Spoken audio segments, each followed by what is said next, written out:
9, 8, 7, 6, 5, 4, 3, 2, 1, 0. Women's Wrestling Talk, the #1 women's wrestling network on the planet. It's the Queen Bee of WWT, Wrestling with Honey with Honey Pop Predictions.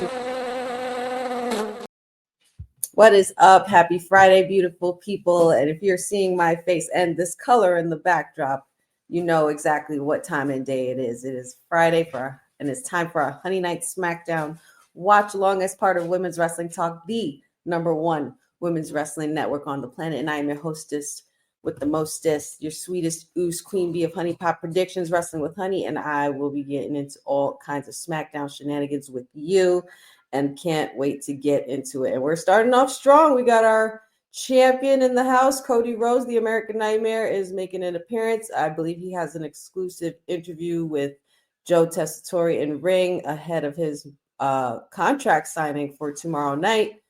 That will be mediated by Shawn Michaels. And of course, we know he's going after Kevin Owens for the Royal Rumble. We are in Rumble season, which means we are days closer to beginning our road to WrestleMania. And I feel like we were just here.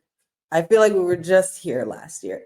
But, you know, time flies, which means we must be having lots and lots of fun. And I can't wait. So tonight we have Cody Rhodes, as you can see, starting it off. We also have Motor City Machine Guns versus Pretty Deadly in a tag team match. We also have one-on-one action between the megastar Mr. L.A. Knight. Yeah. And he will be going against Tama Tonga because we know there's been a lot of gripes between LA Knight and the Bloodline for quite some time. And that is going to continue tonight. But I'm happy to be here. I hope you guys are happy to be here. Hope you guys got your beverages. Hope you guys got your snacks and whatever else you need to enjoy your watch-alongs. But feel free to hang with me for the next 3 hours of our Honey Night SmackDown watch along. And of course, we will be doing our post show just to review everything and all the happenings that will be occurring. So yeah, a week from tomorrow, just like that, guys, we will be in the Royal Rumble in Indianapolis. And I can't believe we're here already. I'm super excited. I still don't know what to expect from this Royal Rumble either. And there's only one match that's officially booked, which is this match, the one with Cody and Kevin Owens. Nothing else has been booked. But of course, the men and women's Rumble will take up a lot of the time of next Saturday. So maybe they might put one more match in there, or I'm not sure what else they're gonna have. But like I said, I don't know what to expect, and I think that's a good thing. For once, I don't want to know who's going to be there, even though we know a lot of the big main event players are going to be there. John Cena. Let's see who else is declared. Roman Reigns, CM Punk, Seth Rollins, Drew McIntyre. So it's like, where are we going with this? Where are we going with this? But right now, let's see what the American Nightmare has to say, as he is standing at ringside with Joe Tessitore. Champion seems in good spirits tonight.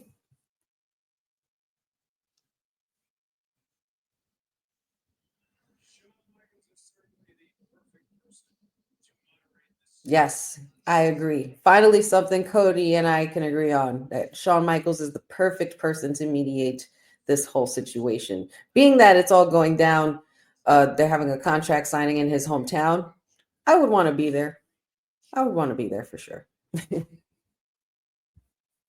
Shout out to everybody coming in the chat. Lewis, Brandon, good to see you. Boza, Corey, Sutton, thank you for joining us. Pleasure to see you. Hey, Dad.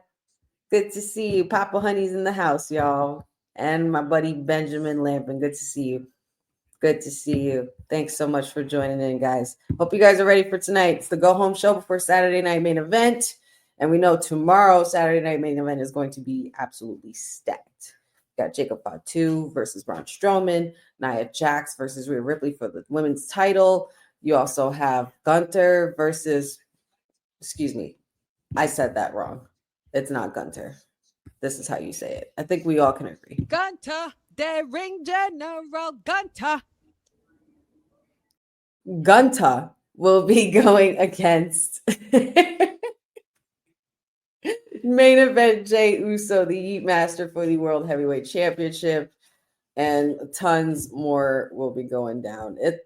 There's just a lot of excitement in the air, lots of wrestling, lots of news, lots of stuff. We came off of a great show today at WWT Live. If you guys haven't checked it out, we also have had some great debates as well. Kind of, if you guys stuck around with us last year, we had our debate over who was voted the best horsewoman according to Women's Wrestling Talk, and we did one for the Shield, which was quite the event, and it was so much fun. I would highly recommend you guys go check that out in the archives. But yeah, I think it would be up for a debate as to. I think it would be up for debate as to see maybe we can pick our winners. But I think for the Rumble, I think we're definitely going to be doing that as soon when we get closer to it. Most likely next week we'll be making our picks. So make sure you guys stay tuned for that. Anything you guys are interested in seeing tonight? I'm not gonna lie, guys. I'm a little underwhelmed. I don't know how to feel. I know we didn't have a watch along last week as per Patsy's birthday. So I wanted to make sure. One thing that I was grateful that didn't happen was that the Wyatt Six didn't show up. But I'm getting kind of underwhelmed. I'm glad it didn't happen when I didn't have a watch along. So maybe we might have some luck tonight on our side. I'm very curious to see what that would mean for the Wyatt Six and what that entails. I think that there's a good case for some good stories for some SmackDown players and the Wyatt Six as well, being that you have history with LA Knight as far as Bray Wyatt goes. You have Randy Orton there. You even have Cody Rhodes. You also have the Bloodline if they're going after another faction. There's just so many end games that it could be. Even Braun Strowman.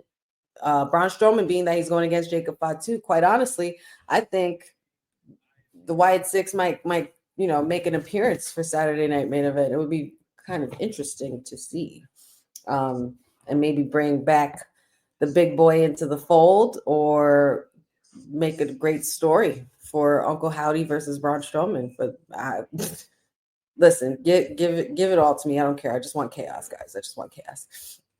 Thank you, Jeffrey. I appreciate it. I did it myself. Thank you so much. I think a great debate topic would be the best celebrity performers to work with WWE. Boza, honestly, that would be a great debate. We did discuss that lightly earlier today, being that Bad Bunny was all over the news saying that he was the greatest celebrity wrestler ever. Check out the WWT live show to see what we thought. There was quite a few opinions, and there's quite a few number of names that you could put up along the likes of Bad Bunny. Bad Bunny, I mean, honestly, I'm not negating anything that I said before, and I'm not downplaying anything I said before, and I'm not going to double down on it either. Bad Bunny is definitely in a top list of celebrity wrestlers. But it's just, and I would say more so for as far as impact and as far as popularity. And the fact that it was in his hometown, in Puerto Rico, in Backlash when he went against Damian Priest, which was a classic entrance, super classic entrance, and will not be forgotten. But I think it takes a little bit more than just an entrance and one match to make you a great celebrity wrestler. I can't believe I'm going to say this, but I would put Logan Paul on that list ahead of Bad Bunny. I know, but that's all I'm going to say. Johnny, I did mention David Arquette. Thank you for joining us. I did mention David Arquette earlier today, and he did win a world title and fought in the Indies as well. I mean, hey. Oh, and look at that. We have DIY here with Pretty Deadly. Pretty Deadly has a match tonight against Motor City Machine Guns, who were the former holders of the SmackDown Championships same championships that are around the shoulders, that are over the shoulders of DIY. And you know what? I love when Ciampa has gold. I love the way he holds his title. Like, it's mine and no one's taking it from me. I've always dug that. He's got his Goldie and you can't have it. Oh, Pretty Deadly has been treading through some deep waters lately, because not only do they have DIY, you know, on their backs, they also have Legado de Fantasma, or as they're calling them now, Los Garza.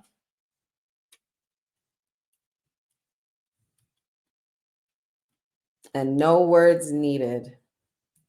Yep, like I said earlier, and as I predicted, I think there's going to be a lot of chaos within this tag team match here. But I do smell shenanigans, and I think that Pretty Deadly will walk away with this win by a smidge, I would have to say. And here we go. We're getting into the tag team match now. And entering here, we got Motor City Machine Guns making their way to the ring. And I will say this. I know there's a lot of people in the IWC and, you know, even online and, you know, other reports and dirt sheets and all kinds of things, because, you know, we have so much access to so much information now. We talk so much about, you know, does the reign make the title? I mean, does the reign make the duo, or does the duo make the reign? And we talked about it briefly about AEW, but as far as WWE goes, they have a really great way of, lately especially, they have a really great way of being able to display strong competitors, like even within the tag team division. They have the ability to display strong tag team competitors and give them the rollout. Also crown them, but when they lose the titles, it's like they don't really lose steam. I feel like that's something that the Motor City Machine Guns has been a quality that Motor City Machine Guns has been blessed with, being that they are true veterans of the ring, and they've, you know, been they've pretty much made their mark in wrestling history as tag teams and as solo competitors. But as far as the tag team, I think that's I don't think that them losing the titles, especially even to DIY, hurt them. If anything, it just made you know who they were. And I think that's was the ultimate goal there for WWE and with Triple H when he brought them in. He was going to show them this is how we're presenting them. They are veterans. They are, you know, very well-known guys. They're good workers. They have appeal to the crowd, and we're going to crown them the titles on this night, and then before you know it, we're taking it off. Like, I feel like that they don't lose steam afterwards. Like, and it depends on who is in the tag team, and it depends on the tag team itself. DIY is the same thing. I did kind of question before the way they were booking them, considering that they did have them lose those titles, but then they won them back. That was something that wasn't really expected. So they have a really cool way of being able to sway you into the direction of certain teams, so that way you know who they are and keep their eyes on them. And then, you know, if they lose the title, they lose the title. It's just another bad day in the office, and you proceed to move on. And it continues to develop the tag teams. As far as and then there's so many other players as well too. You have Pretty Deadly, Legado de Fantasma, Motor City Machine Guns, DIY. You have Street Profits. You even have Tama Tonga and Jacob Fatu, if they want to go for that, and quite a few others, especially now that they're portaling everything, and even the Wyatt Six. I mean, I'm not going to sit here and say Wyatt Six is going to hold titles. We've definitely established that Wyatt Six does not need titles in order for them to make their story relevant at all. But I think Triple H what he's done is put title reigns on the forefront, so that way you get the right eyes on that person. And even if they lose the title, they're still in the main event fold, or still in the main card fold, or still, considered a big player in wrestling. So I think that Triple H has done a really, really good job with that. And I think that they should continue to do that. I think they're even doing that even with title reigns. Like you saw how they crowned Nia Jax. She had a solid reign. How they made her queen of the ring. She's the women's champion. She fought at Crown Jewel. And had a valid heel run all in the midst of that.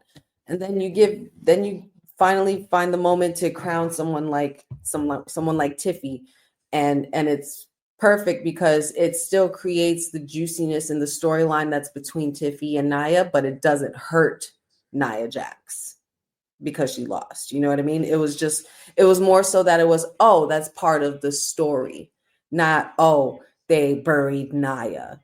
I feel like we've come to a point where there's a lot of people that are quick to say, oh, just because the title came off of them or because they lost so quickly, it was a squash and they buried them. Like, I don't think that's the case. Hey, Matthew McConaughey.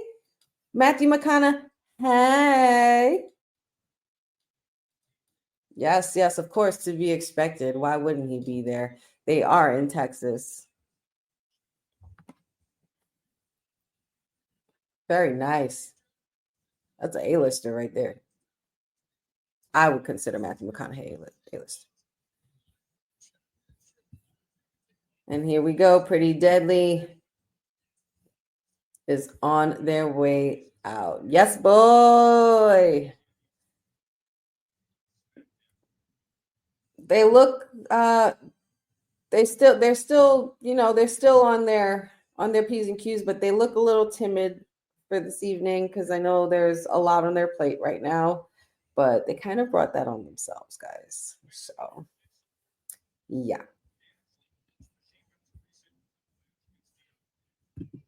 Jeffrey says, I hate seeing Elektra upset. Let me console her. Listen, man, the last thing you want to do is piss off a Latina. Boza says, private party will be fine. I'm sorry, I was in my feelings. Shows that Fake TK knew what he was doing. After the discussion on that topic, I'm curious to see what her syndicate does as champions. I mean, don't ever apologize for your feelings, number one, Boza. Number two, you are right. Private party will be fine. I think that I think we've gotten used to Tony Khan booking things so vastly, and just like everything is like come and go, title on this person, nope, title on that person, title on this person. But this time he actually did it right. You know what I mean? Like this is for something this is for, first of all, superstars that are actually worth it. Bobby Lashley and Shelton Benjamin, they are validated veterans in their own right. And I feel like they had, like Professor said earlier, they had their big three moment when they won those titles. I feel like this is going to be a start of good things to come when it comes to the tag team division in AEW, and Hurt Syndicate is a perfect pillar for that, because they could start making it more serious again. You know what I mean? Making those tag team titles relevant again. And whereas it's more so like more to a rightful tag team and less to just two guys that were put together, because and that's not how they came in. Bobby Lashley and Shelton Benjamin and MVP were the whole package, and they have all the ingredients. Let them have the titles, and it's only their first title win in a while. So let them rock with it and see where it goes. Because I bet you it's going to make it better. I feel like it will definitely make it better. Oh, we got Apollo Crews versus Johnny Gargano tonight. And Tiffy Time is in the house as well. Ooh, that's very interesting. Very, very interesting. Jeffrey says Triple H really turned around some of Vince's wrongs. He did, as far as when like booking and everything and burying people. Like, I feel like that burying thing is done. Like, nobody really gets buried anymore. I don't think. I don't think, and I think that's something that was just a term that was used too loosely. MDB 999, good to see you. Long time no see, buddy. And this is still the Honey Night SmackDown watch along as far as I'm concerned, but I appreciate the compliment. Bo says Nia will be fine. She is our queen. Triple H knew what he was doing by picking the 3-hour premiere of SmackDown for Tiffy to cash in, and it got us talking. What I like about this channel is all opinions are welcome, even if they are stupid. And I had one today, but the panel turned me around at the end. Listen, it's your opinion. It's not stupid. It's your opinion. We welcome all opinions, and we either respectfully agree or we respectfully disagree. Guess what? We're all family here. No offense taken at all, Boza. But I understand your frustration. I do. That's another thing that I'm wondering. I thought we would have probably gotten that last week, but I wonder who Tiffany's going to be who Tiffany's going to have as her next challenger. It's got to be a big one. Bailey's a big first, and to win clean, that's a big first. So you got to make sure something happens with that. Make it good. I don't like the logo on the mat. It's distracting. Like, I'd just rather have just a blue mat. I don't know if I like it. I understand you got to, pay the sponsors and, advertise and partnerships. I get it. I'm just like, to the eye, it's annoying. Nia might be on Raw now. Well, that's true. I mean, hey, who knows? Because they said Bailey was being portal to Raw. So now does that mean Nia's being portal to Raw as well? I don't know with this whole portal thing, man. I really don't. Eric Tate, good to see you. Good question. Is Tiffany a face now? Well, she's not listed on WWE as a face. She's in between. I think she's a tweener. I think she has the ability to be the in-betweener, like a vigilante, but with a lot of pink and pretty and athletic and feisty. And she's on Tiffy time. So make sure you guys set your clocks because Tiffy time will be in effect later on tonight. Jeffrey says, Eric, Tiffany is Tiffany. Good way to put it. Good way to put it. What do you guys think is happening tonight? What do you guys think about this portal stuff? Is it confusing? Is it working? Do you like it? Do you not like it? Let me know in the comments. Let me know in the chat. Make sure you guys like and share this video as well. Let them know honey's on the screens, and we need to be informed because SmackDown, it's an important night, and it's the night before Saturday Night Main Event. Pretty Deadly seems to be taking a little bit of control of this. Up.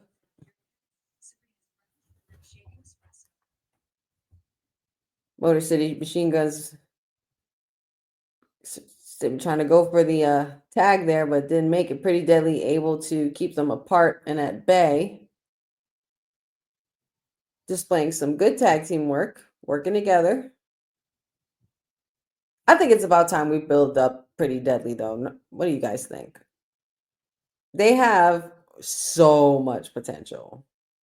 And the stuff they did in NXT was so great.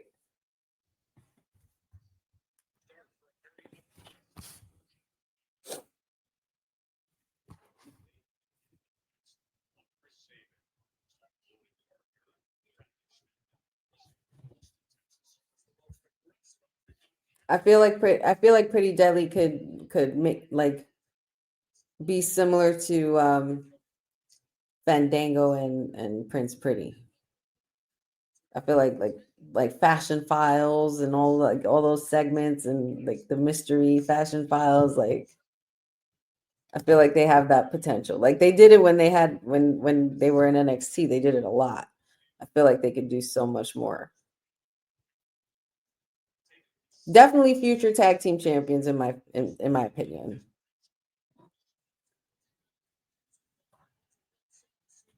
Chris Sabin having an answer here. Can he get to his partner, Alex Shelley? Fending off Pretty Deadly as best as he could. Nice little kick there. Alex Shelley getting fired up. You better tag your boy, man. Time to get in there. He's fired up. It's a hot tag. Get in there. And here we go.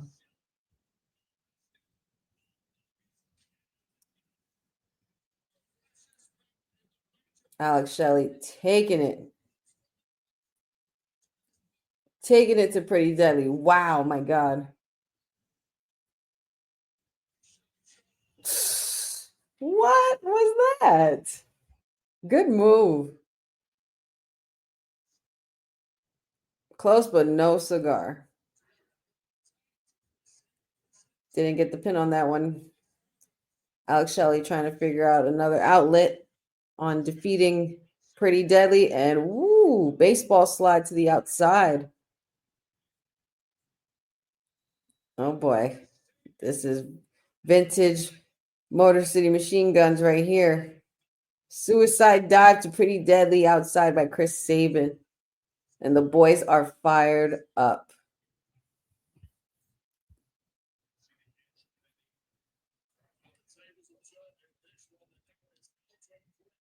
I'm just waiting to see when the shenanigans start. Oh, almost trying to go for Skull and Bones. Didn't make it. Uh-oh. A little mishap there. A little miscommunication. Pretty Deadly on it. That was so, you know what? That was dope. That was dope. Pretty Deadly. That was dope. Y'all ate that. DDT to Chris Sabin.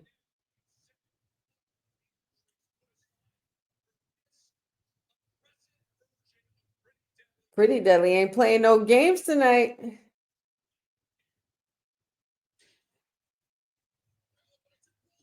Good tag team work right there. A little elevated bulldog there. No kick out by Alex Shelley.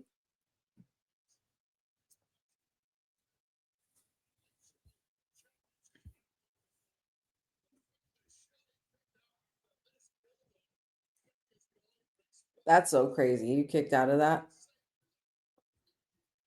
What is Pretty Deadly doing here? Oh, drop kick. Looks like Pretty Deadly had a plan and it did not pan out the way they wanted it to. Back to the drawing board it is. Quick tag.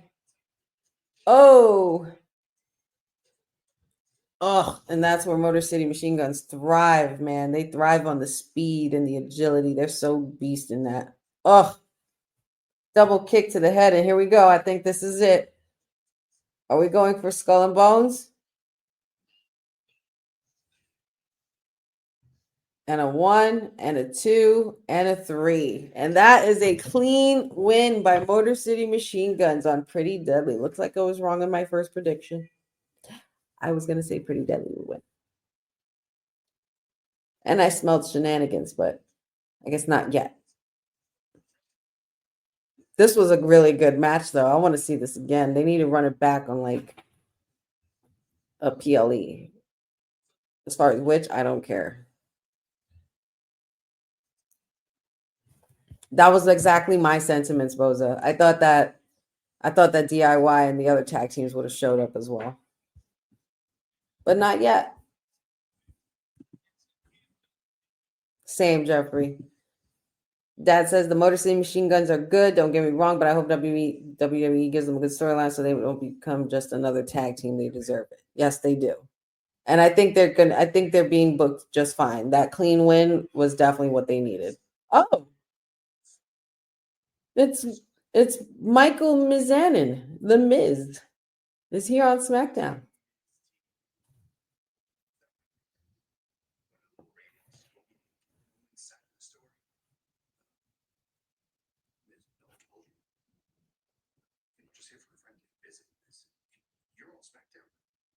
Miz is on SmackDown now? Not Miz TV? He's just on here. He's on the main SmackDown roster now? The Wyatts are here?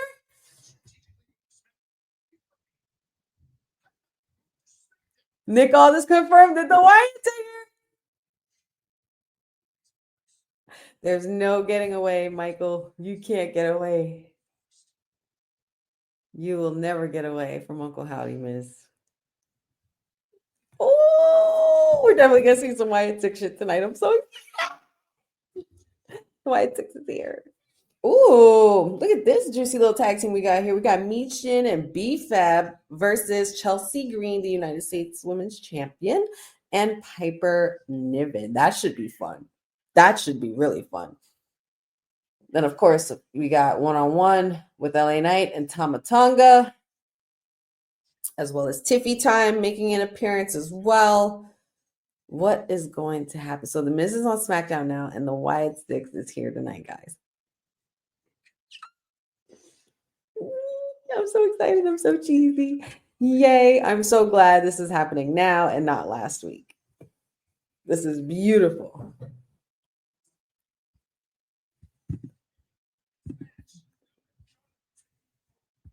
How ironic, Jeffrey. How ironic.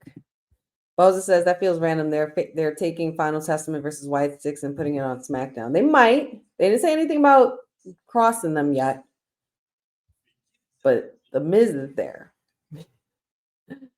Dad says Cross had something to do with Miz going to SmackDown with the Wyatt Six. He had to have. He had to, for sure. A deal was made. Boza says it would be something if B-Fab pins Chelsea, but I suspect Mia Yim will. We need a fourth match for the Rumble. Women's United States title, you think? Is that what you are insinuating, sir? Miz can't escape. You listen, you can't go to. There's no way. We've been through this before, guys. There's no way you're gonna go from one show to the next and then think that your problems won't still be there. Cross definitely had to do something, Ben. It's gonna be a beautiful night for him. Oh yeah, listen, I'm excited. I'm super hyped. Bring it on. Bring on all the shenanigans.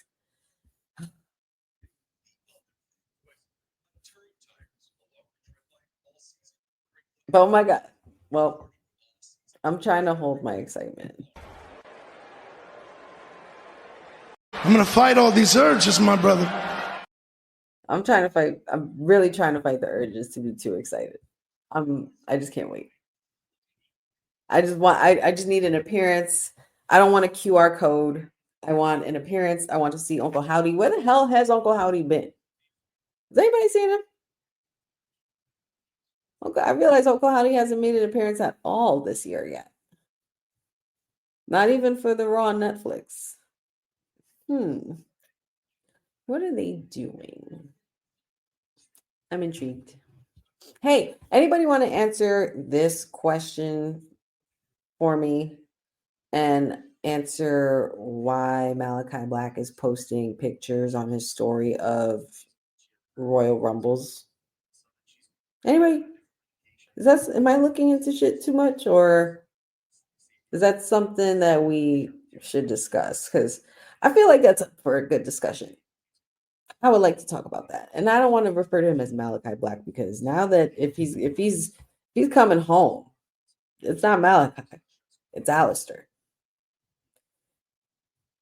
Guys, I'm telling y'all right now, February 1st in Indianapolis at this Rumble, if the lights go out and those guitar notes hit from the Root of All Evil theme song, I'm going to cry. I'm going to cry tears of joy. I'm going to be elated. I'm probably going to be throwing my equipment everywhere. The excitement is going to be through the roof. I don't want to get my hopes up, though. So I feel like he's trolling. But he could be serious at the same time. Like the fun that they must have when they do things like that. I can only imagine what that feels like. Jamie Dwyer, thank you for joining us. And he says, hey, quick question. What was the opening segment? I overslept. Well, allow me to update you. Cody Rhodes just came out and addressed the WWE universe and pretty much talked with Joe Tessitore in a little mini interview at ringside. discussing, everything that's going to be going down for tomorrow night, which is the contract signing for the title match that's going to be happening between him and Kevin Owens, the ladder match as well, at Royal Rumble. Ooh, and there's the Riverwalk from San Antonio. Beautiful place.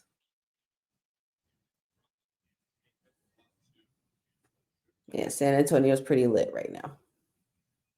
It's a great place for a wrestling town, too. Oh, boy. Tail of the tape. Jacob Fatu and Braun Strowman. Man, they're hyping the shit out of this. This match is going to be madness. And I think Councilman might be right. I think Councilman is going to be, they might be right. They're definitely going to be breaking the ring. I feel it. Jeffrey says Alexa Bliss is said to be waiting to finalize a new contract for her return. So I've heard that they put a pause on it just for the meantime.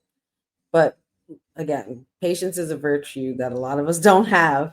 But I think when it comes to these superstars, I think they should get the best deal that they deserve. And Alexa Bliss is definitely one of those superstars worthy of that quality. Jeffrey says, if I hear AJ Lee's theme, I'm going to go crazy too. That would be wild. That would be pretty freaking wild. AJ Lee's another one. There's been quite a few on the list of surprise returns or possibilities. Aleister Black being one of them, AJ Lee being one of them, Alexa Bliss being one of them, Randy Orton being one of them, Keith Lee being one of them. I even saw one that thought Big E would return. Now that, you want to talk about excitement. Okay. Boza says, I heard she was supposed to have returned on January 13th, but plans were halted. Wonder if Wyatt 6 is going to SmackDown cause that. When she comes back, she's rumored to be on Raw still. I wonder. Oh, nice jacket, Kevin. Oh, I want that jacket. That's a great jacket. He has a t-shirt that says Sami Zayn forever, and then he's wearing a Bret Hart fan jacket. Is that Gabriel Iglesias up front?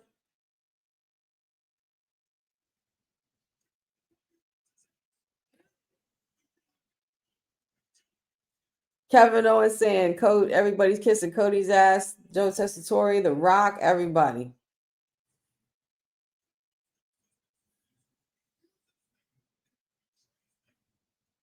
Is Kevin wrong?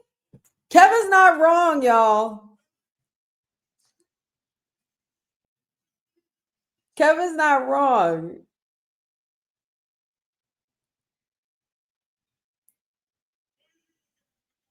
Oh, hell no. Don't you talk to Matthew McConaughey like that.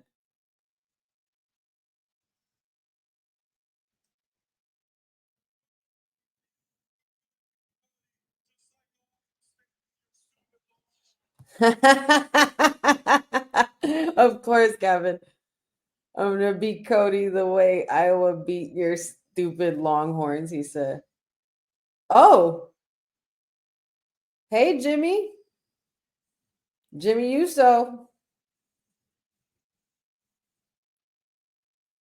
Jimmy Uso looks like he got something to say and got some words for Kevin Owens. Come on, just give us a fight right now. Just give us a good fight.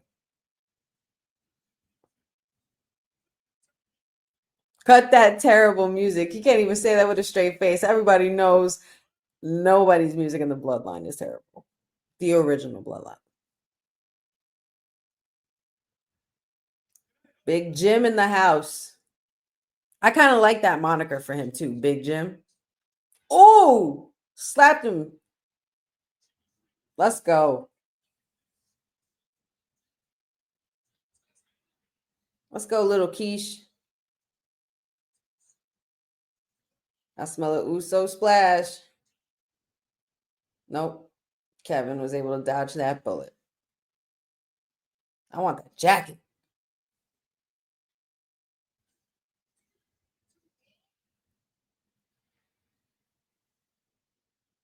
Jimmy looks so much like young Kishi. It's not even funny, bro. All you got to do is dye his hair blonde and it's a wrap. Ooh, Kevin Owens versus Jimmy Uso in the main event.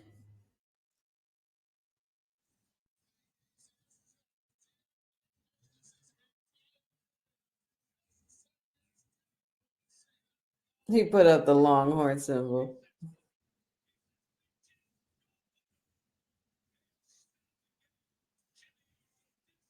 Well, all right now. Things are getting heated up here. Yo, Piper Niven being private security for Chelsea Green is freaking hysterical. She is eating up this women's champion run, or this United States women's champion run, I swear. Because she coming in looking like Wonder Woman one week, Lady Liberty the next, and I'm so here for it. Yep, that's right. You guys heard it here. KO versus Big Jim will be happening tonight. I'm sure that will be ending the show, I think. Boza says KO is paranoid AF. I don't think he's a fan of the ladder match stipulation. I don't see why he would be afraid of it. I mean, Kevin Owens just thinks he's the rightful champion. That's all it is. I don't really think he's so much paranoid about the match or worried about it. But yeah. What do you guys think is going to happen with these two? Like, where's this Kevin Owens and Cody Rhodes story really going? Because before we thought it was just forced together, like when it happened initially, and then it turned out into this big thing, and with Randy Orton involved, and Kevin Owens using the pile driver again. So it's like, what are we cooking up here? And how do you guys think this is going to end between Cody and Kevin? And will it end? I think Sammy is the wild card in this, for sure. I think Sammy is the wild card.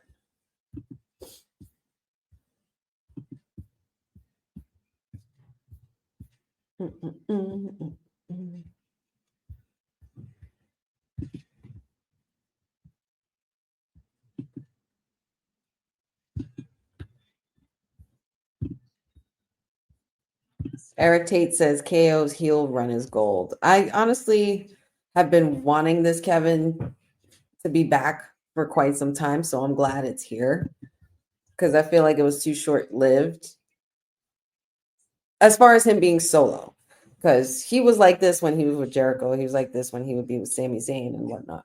But I'm just saying, like, Kevin Owens by himself, like when he got crowned by Triple H to win the title and all of that and beat Seth Rollins after the betrayal, like that Kevin. Benjamin thinks Randy Orton is going to come back at the Rumble. Let me get you guys chiming in here as well. Who do you guys see? Who would you be most excited to see in the Rumble, or who do you think is going to win it? Both men and women. Let's chat about it. Let me know in the comments. Dad says, I can't with Chelsea's red, white, and blue outfits. It's such a slap in the face, and it's so great. And it makes it even better that she's from Canada. That's what makes it even better. And she's the United States Women's Champion. It writes itself. Like when the crew and I, when we predicted that she could possibly be the next United States Women's Champion, if she was going to make it a gimmick thing, she was going to take it and run with it. And she is. She's doing exactly what we said she would, which is hysterical. But who do you guys think is going to win this Rumble, or who do you want to see in this Rumble? Are there any surprises that you're looking forward to besides the ones we've mentioned briefly before?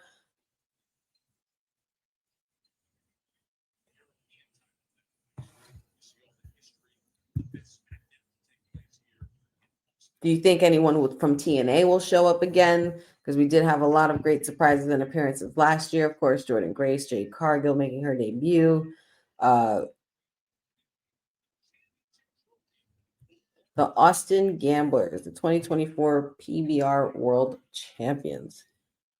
That is some medal right there.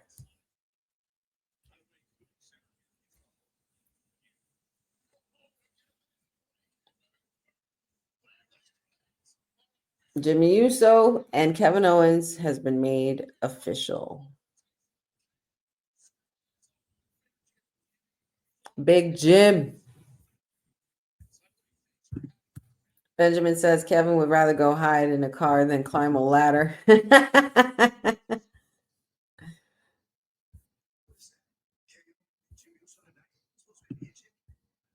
Oh, it was supposed to be Carmelo Hayes and Jimmy Uso.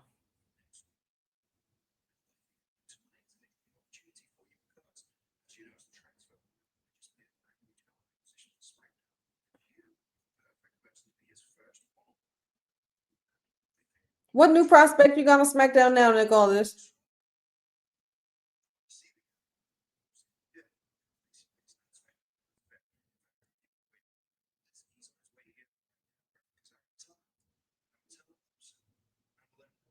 Who is it? I'm curious. He's on his way to the office right now, and Carmelo wants to see him face to face. He doesn't want no surprises like what happened with Braun Strowman. All right. Who's coming? Who is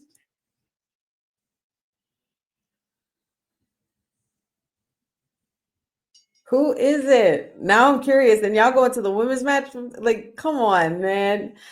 Oh, Triple H, you mother. God. This is what I love about. Oh, Patrick, do you think? You think? You guys think we could get? You think we could get a whoop that trick on SmackDown tonight? Might be onto something. That's a good guess. That's a very good guess. Very good guess. Huh.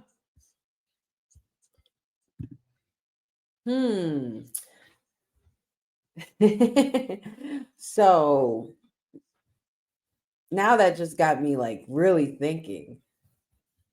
Would they make that move right now? I mean, Trick.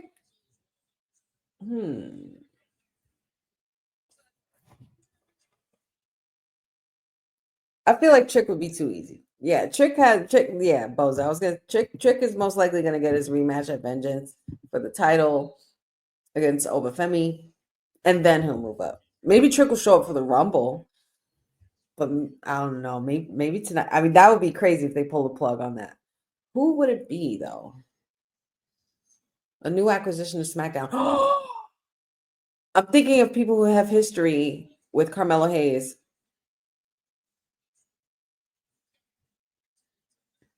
Hold up, B-Fab.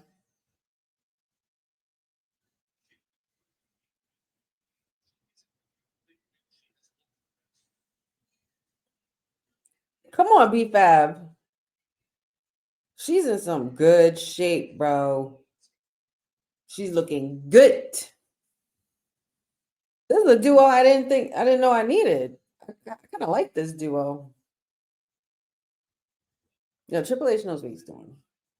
But back to who this person could be to face Melo. I'm thinking about people who've had history with Melo.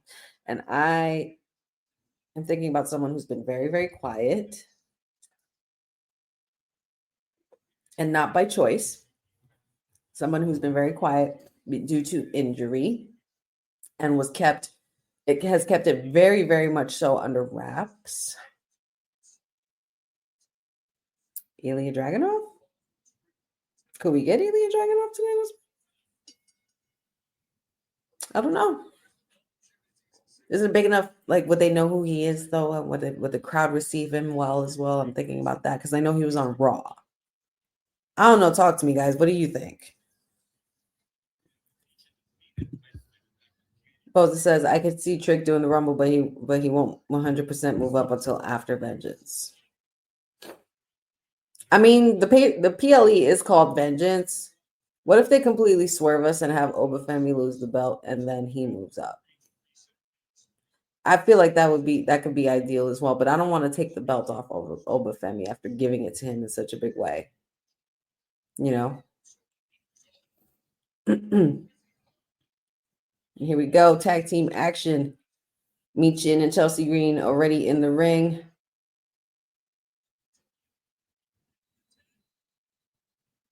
Is Michin twerking? Michin, they were deliberately showing the twerking. Well, all right. Huh? Chelsea literally is dressed like Captain America. It's hysterical. Hey, Courtney. There she is. Our all elite PR princess in the building. Thank you for joining us. B-Fab raps her own theme too. I wouldn't put that past her. I wouldn't put that past her at all. I mean, she did rap on Hit Row. I don't care what anybody says. That song goes hard. Boza says maybe he could be ahead of schedule in reference to my Ilya Dragunov guest.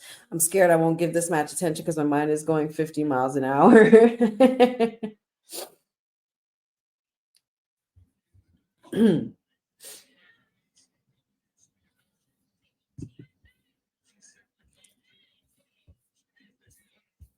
Michin desperately needs to make a tag here because Piper Niven has been given it.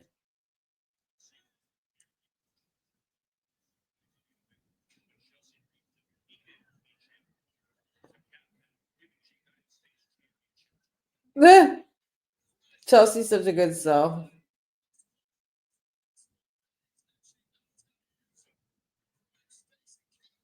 Okay, legs. Wade Barrett using the Stacy Keibler reference. Oh, nice DDT there by B-Fab. Okay, B-Fab. I'm liking this for her. Looking good.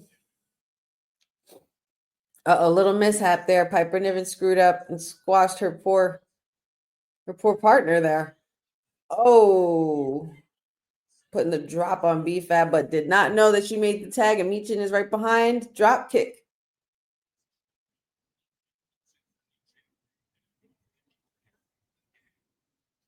Oh. And we know Michin and Chelsea's history together, especially going for this title. And that's a win. Michin has just pinned the United States Women's Champion. Michin and B-Fab with their first win as a duo. And Michin with a clean pin on the United States Women's Champion. Holy shit. That means Michin's going to be, I'm telling you, Michin's next up. Michin's next up. Okay, here we go. Finally, this moment is here. Okay. Moment I didn't think I was waiting for. Carmelo Hayes going face-to-face with the newest acquisition on SmackDown, and it is El Campeón. Damian Priest is portal to SmackDown. What the hell is going on?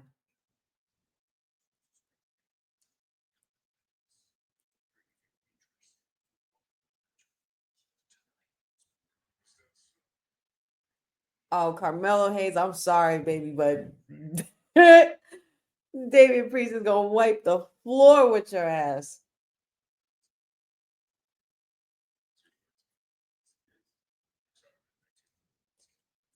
What the hell is happening? What? Oh, Miss Tiffy time. Yes, girl, you looking good. Oh, she slays. She slays. Oh, my God. Wait, Damian Priest is on SmackDown. Well, I guess that makes sense because we're done with this whole Judgment Day story, right? And Finn Balor and all of that. I think we're done with that. And I was saying it to myself too. He just fought Finn Balor. And I was just thinking to myself a while ago, I was like, I don't want to see these two fight anymore. I really don't. We've seen them go at it almost all year. Well, holy shit is right, y'all. Damian Priest is in the house. 1609 Wrestling. Thank you for joining us. The Punisher is in the building, and the Punisher is now on SmackDown. Priest versus Gunta. Gunta. You already know what's going to happen. It's going to happen again. So what's next from Monday night WWE Monday Night Raw roster? That's what I'm saying. All these moves that they're making, like what are they bringing into Raw that they're moving people to SmackDown? I don't even know who's where anymore. This is like I hope. Are we done with the draft, y'all? Are we done with the draft?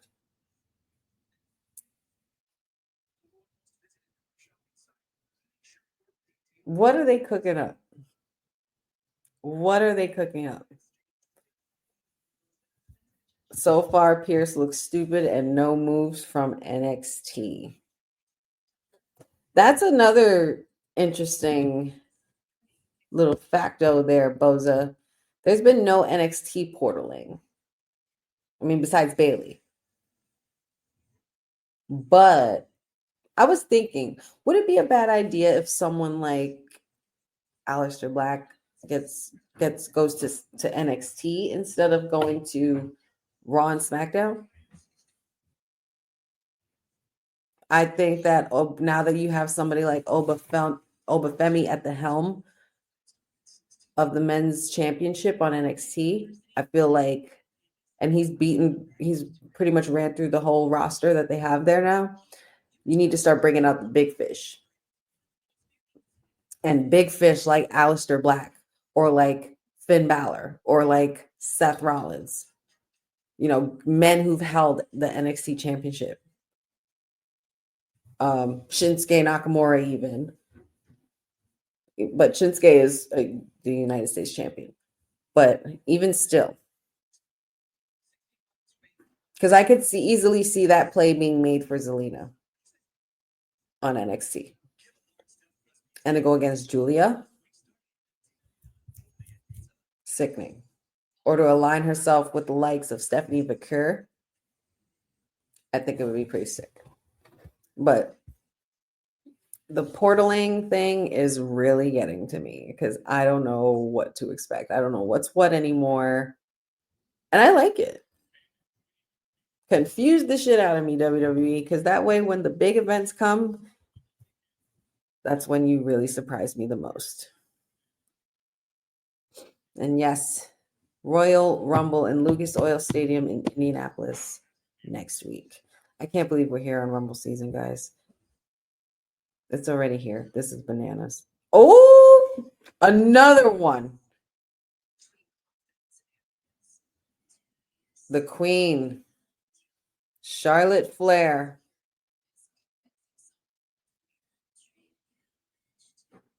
The Queen is back, y'all. I kind of wished her return would be a surprise too, but when that's happened, people have been disappointed. You want to know that Charlotte's coming. She doesn't have to be a surprise anymore. She's Charlotte freaking Flair. One of the women that was in the main event for WrestleMania, the first women's main event for WrestleMania. Main evented lots of events, revolutionized the women's evolution along with the other horsewomen, and 14 title reigns, 14 title reigns. I'm actually pretty okay with her not being the surprise. You want to be able to expect Charlotte Flair because that leaves room to be surprised by something else. And a lot of times when they've used Charlotte as a surprise, people hated it. There's a lot of people that don't even want her to return. And I am not one of those people because the woman has is legacy personified, and you can't deny that.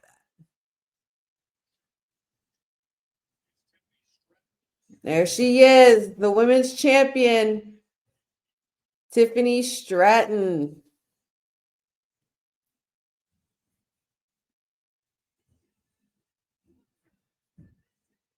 Oh my God. I always like I couldn't wait. I couldn't wait for Tiffy to get the title. Because this is exactly what I knew she'd be. She's that pretty girl, but you don't F with this pretty girl. Okay? This pretty girl will also whip your ass.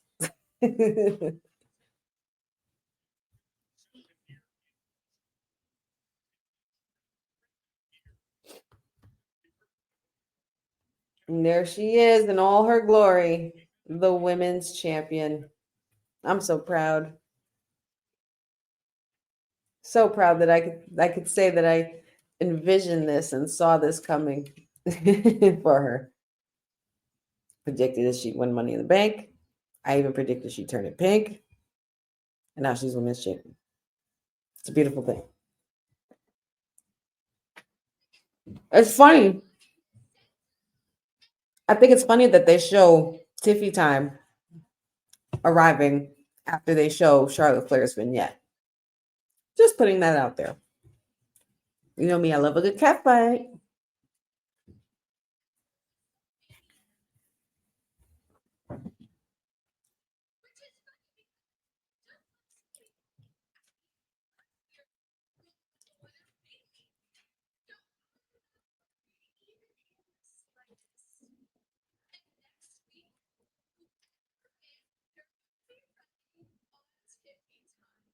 Whoop. Whoa! Rhea Ripley's music just hit. Oh, what is happening, guys? You have the SmackDown Women's Champion and the Women's Heavyweight Champion, Rhea Ripley.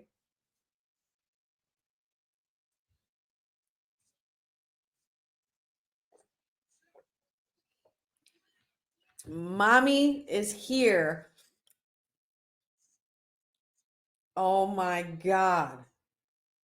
Well, when one Terror twin is close, the other's not too far behind.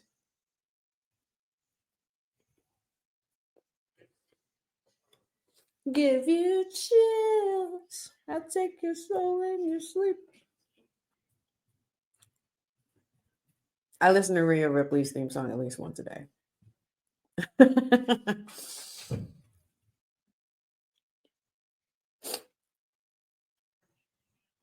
Look at this. Two dominant women's champions right here.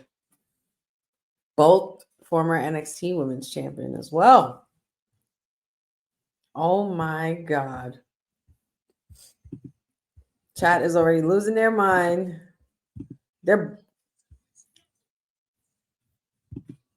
What are we doing? Are we doing a switcheroo?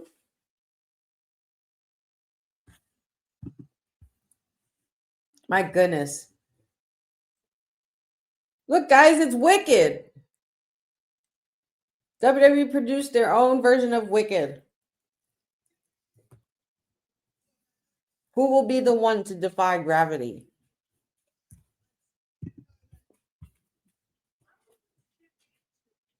Mm-hmm.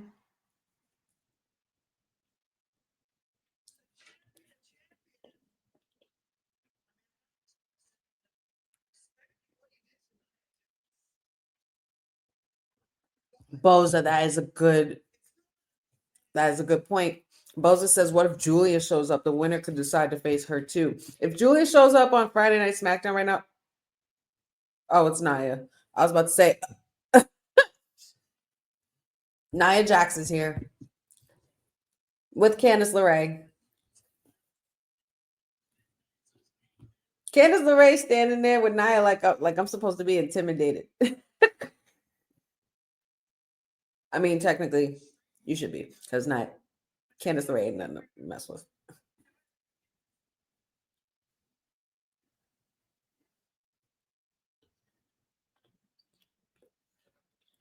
So wait, does this put Tiffy in the face spot now?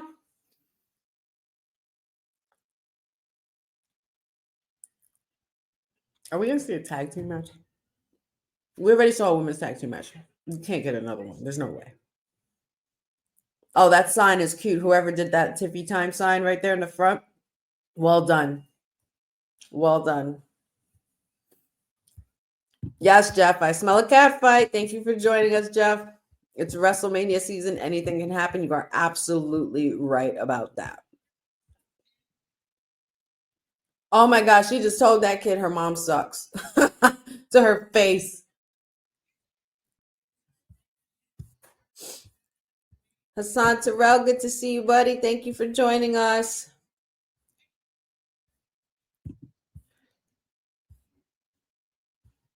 We knew about Queen Nia declaring. Queen Nia, Bayley, and Charlotte Flair have declared for the Royal Rumble. Whew.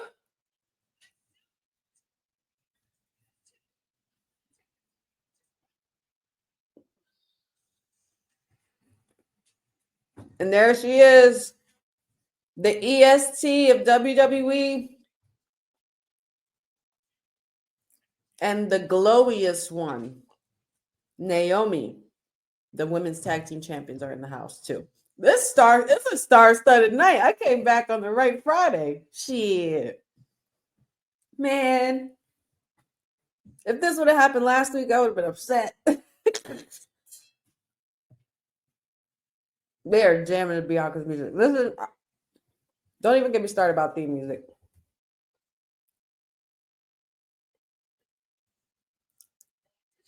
Hey, does anybody else smell a fight? Because I do.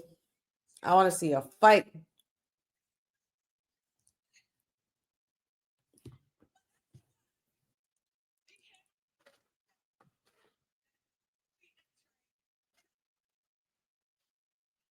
Naomi's entering the Rumble?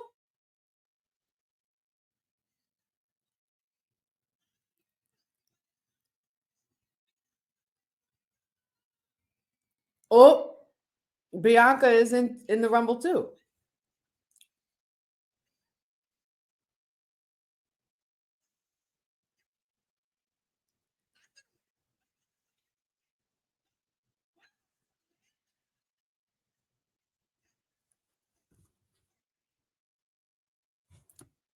Y'all not gonna put my queens against each other. Y'all gonna leave this big three shit alone. Liv is here too? What the hell? Everybody and their mamas up in here. What the hell?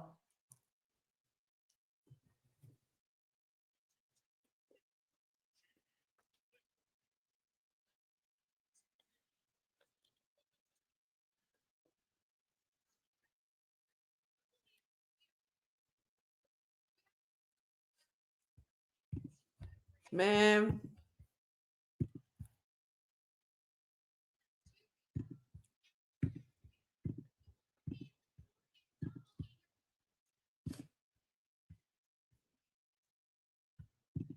Well, I have no words. Like, you hear how quiet I am? I have no words because I don't know. Like, what the is going on?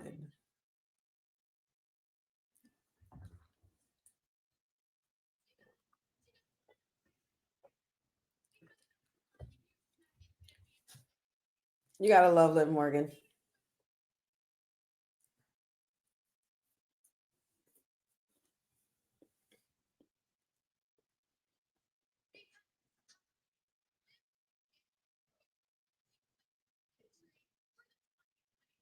And there's Liv. She's in the Rumble too. You get a Rumble entry. You get a Rumble entry. You get a Rumble entry. Everyone gets a Rumble entry. There can only be 30, y'all. I'm trying not to count.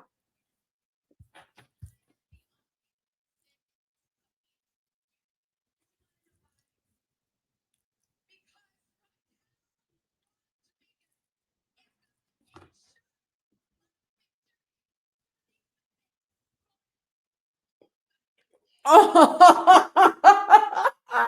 really? Really? So, girl, shut up. Shut the hell up.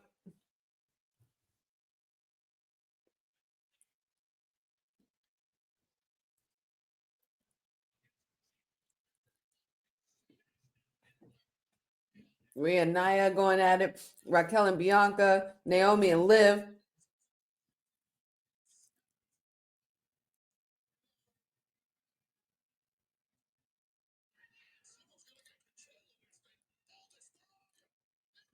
I was gonna say, yeah. Oh, Tiffy got out of there. Tiffy smart. Wait, whoa.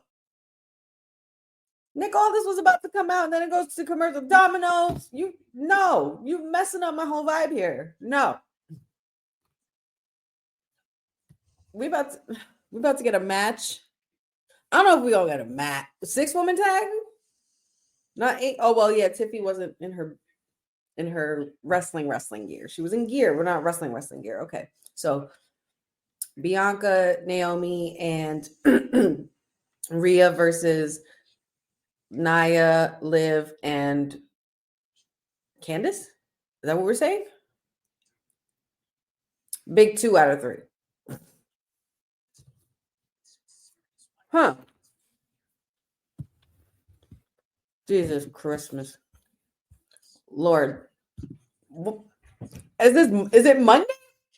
Am I on the wrong day? Do I need to switch the color? Because sheesh. Damian Priest, Rhea Ripley, Liv. They're all there. Like everybody's, and then the Wyatt Six, and then there's still the Wyatt Six floating around like nothing. Like you think I was gonna forget about that? You think I was gonna forget about the what? Very funny. Very, very funny. Right, Boza. Where's the mayor? Like this feels like Monday Night Mayor. I feel like I got my days mixed up.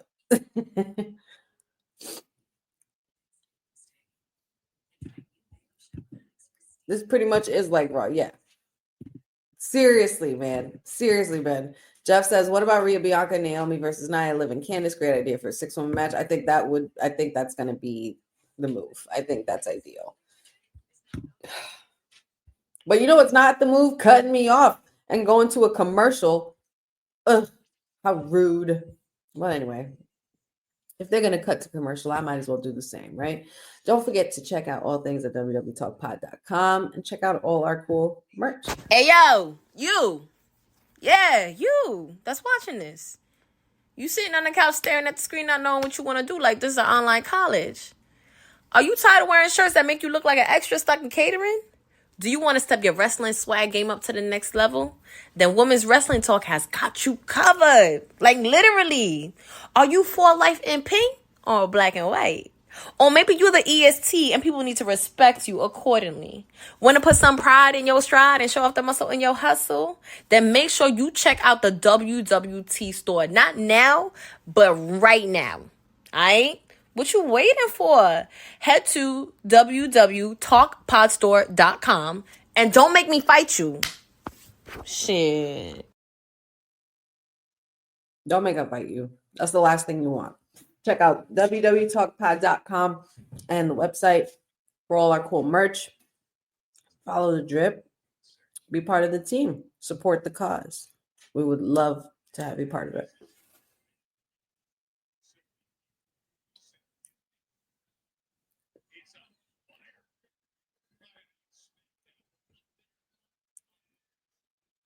And we're back from commercial. And now I need to see what happened with Nick Aldis because he came out and then it cut. So, update, please.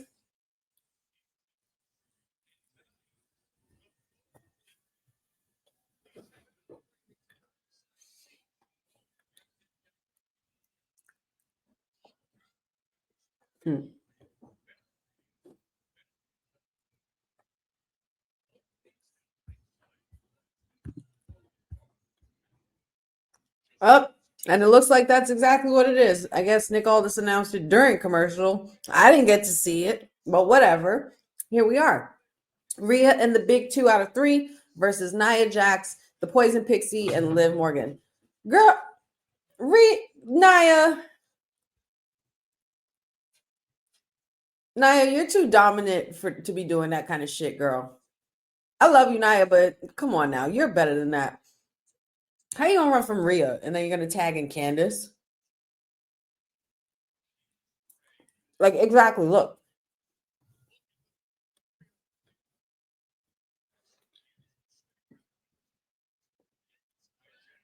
Yeah, no way.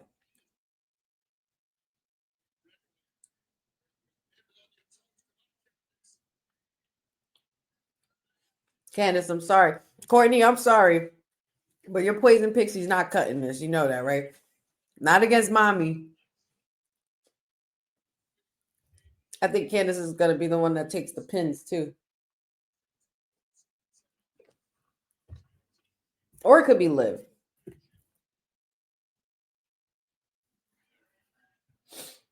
What are they doing?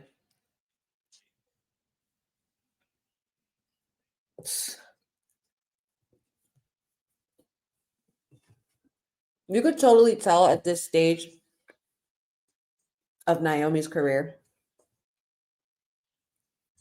Of course, we know her and love her as Trinity Fatu, and she's a great friend of the show. And frequent viewer. The one thing I will say about Naomi is that with this run, she's having the most fun. Like, she's coming to her own. She's a workhorse. She just loves to come work. She just loves to help elevate the women's division. And she's the gift that keeps on giving. And I could totally see and tell that in this run, she's having the most fun. EST taking it to Liv Morgan and Candice LeRae, who can't seem to keep her nose out of the business. Oh my God. Y'all gonna have to stop using my girl's hair against her, because this ain't cute no more. Whack her, Bianca. Come on now.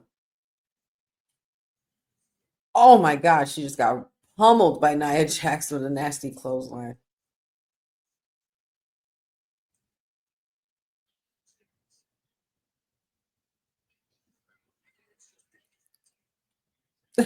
Nia using Bianca's hair against her once again.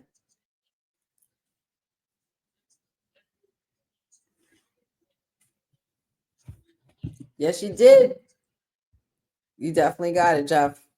You called it. Oh. Nia, these girls. Nia Jax with this little suck it gesture, little DX gesture.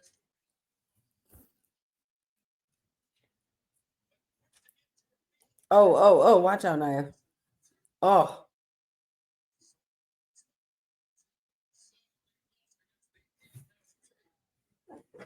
Bianca needs to make a tad stat. Another commercial. Picture. You're going to give the good stuff to the commercials? Ben says Nia is a true heel. Yes, she absolutely is. And this is the Nia I've always wanted.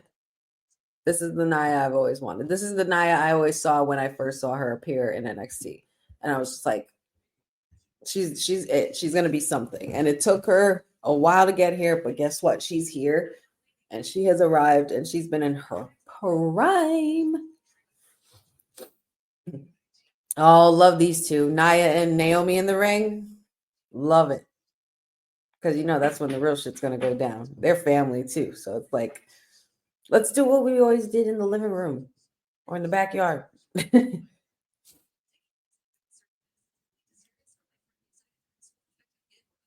Naomi staying on top of it. Liv Morgan tried to intrude, but she didn't let it happen.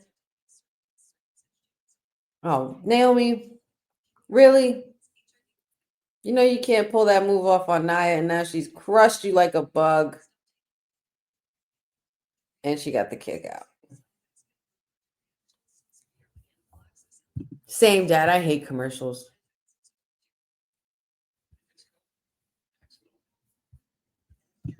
Yeah, they went picture to picture here, Mag Mangum. Thank you for joining us. Good to see you, bud. But yeah, I like these between the commercials and the cluster luck. I'm gonna say cluster luck because y'all know what I really want to say.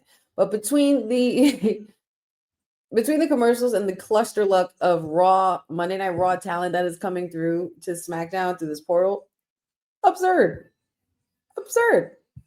I didn't think I was going to be spending my night like this.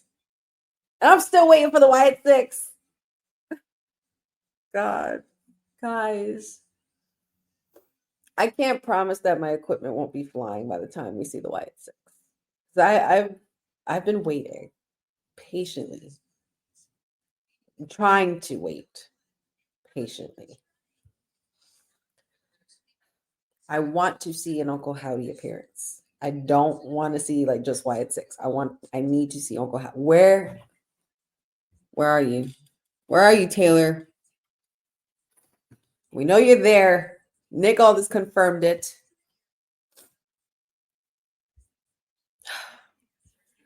You got to love that Karrion Kross. Thank you, Karrion Kross, because without this, Wyatt Six probably wouldn't be heading to SmackDown. And now Miz is here. All the more reason for Wyatt Six to be here.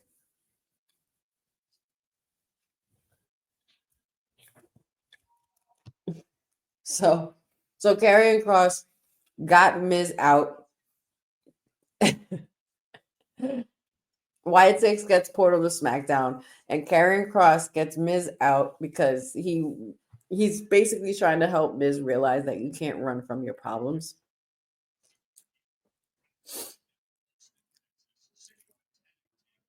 But this is going to be a big problem for him to erase.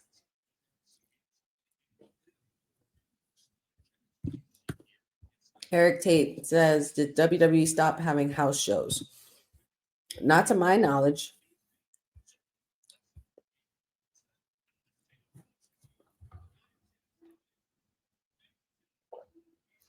Little stank face on Naomi there.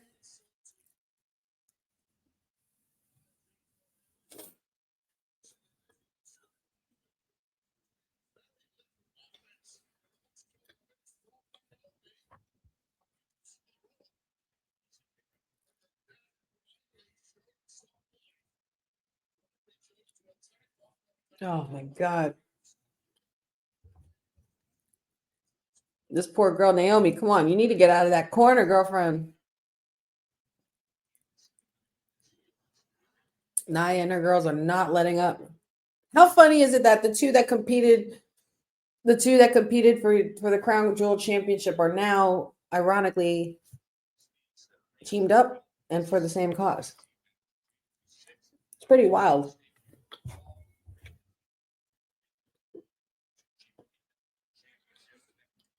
Oh, yes, that's right. We have Apollo Crews and Johnny Gargano tonight as well. We're also going to have LA Knight versus Tama Tonga and Kevin Owens versus Big Jim. Oh, and Carmelo Hayes versus Damian Priest. We got a whole lineup out of nowhere. It really sucks because when I do my Honey Pot predictions and I look on the website in WWE, it only has like 2 or 3 things on there. And then by the time I put out my predictions, there's more shit or more matches being made or breaking news, like when Nick Aldis or Adam Pearce go online and put it on social media. I'm like, how am I supposed to keep up with this?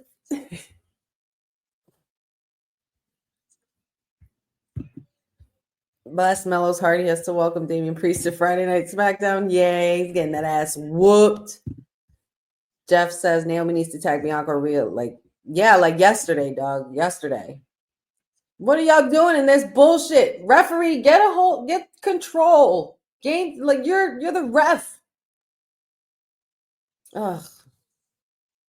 Naomi cannot get out of this freaking corner. There we go. Come on, girl. Use those limbs. Let's go. Kick, kick, kick. Boom. Little X Factor. Oh, she hurt herself a little bit. She looked like she hurt herself a little bit. She bounced. She hit on the platform hard there. Oh, Dad, thank you. Thanks, Dad. Oh, and there she is. Here we go. Fire it up. Rhea Ripley and Liv Morgan have been tagged. Hot tag, and Rhea is not. Let's go. Oh, dropped her on her face. Come on, Rhea. Let's go. Rhea Ripley just evaporating everyone. Oh, shoot. Backbreaker. Rhea Ripley easily made a tag there to the EST before Liv could do any more damage. Come on, Bianca. Suplex. Oh, nope. Got a reversal. Oh, nope. Oh, a lot just happened in that sequence. Liv got the knees up on Bianca before she could land. Was that a spear, Bianca? 1, 2. Nia Jax easily got that counted out. Oh my God. Pick up Samoan headbutt from Nia to Naomi, and headbutt to Rhea, going for the Eradicator. Oh my God. Nope, Liv Morgan able to stop her. Even with Liv on her back, she knocked Nia out. That's funny. Since not for Nia, but since for you. Drop her. Yeah, there you go. Pile them up. Raquel, you could get this smoke too. Let's go. Ugh. Oh, shoot. Oh, shoot. Candice LeRae trying to do away with Rhea Ripley like she was about to throw her out of the Rumble. My God. There we go. KOD to Candice. Oh, shoot. Wow. Liv Morgan just pinned Bianca Belair. Liv Morgan snuck away with that win. Bianca did not see it coming. She had Candice right where she wanted her, and then hate to see that for the EST. I hate to see that.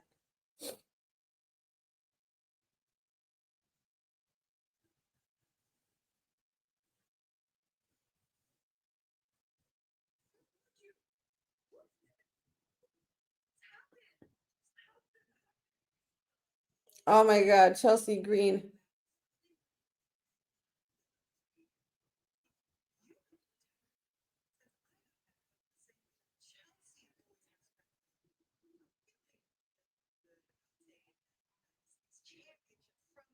Ooh.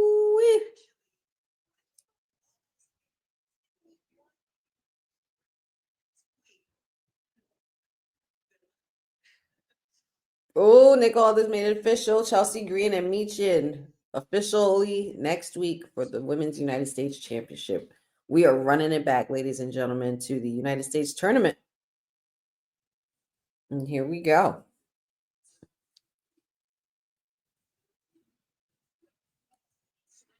Up. SmackDown Tag Team Champions. One half of them, well, both of them are on their way, but one half will be in action. He's going against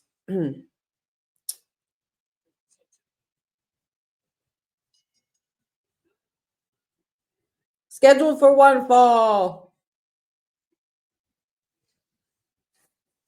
A better security detail for Chelsea. What do you suggest, Dad? What do you think?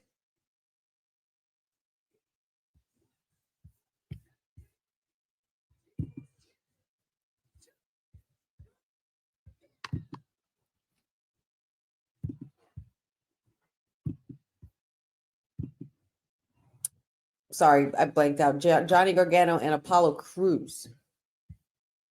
Johnny Gargano and Apollo Crews will be next up.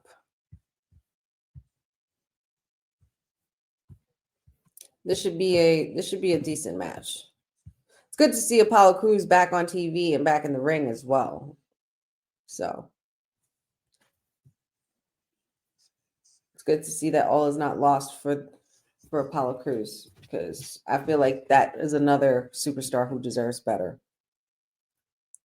I'll never forget watching the behind the scenes NXT and seeing the video of him and them, the producers and them telling them that he's moving up. Very emotional. I think Apollo Crews could win this match, but if it happens, it's going to be because he has somebody else helping him. Who do they have Apollo Crews with recently?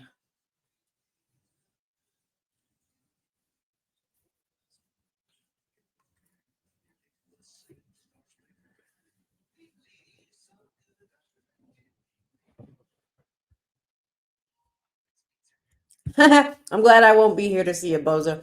Boza says, blessed Monday Night Mayor this week. He gets to see Logan Paul's first Raw. That's a pretty wild statement, though, to say out loud. But anyway, Frederick Coate says, I have not watched SmackDown in years. You've been watching for how long? Since it started. I've been watching SmackDown since it started.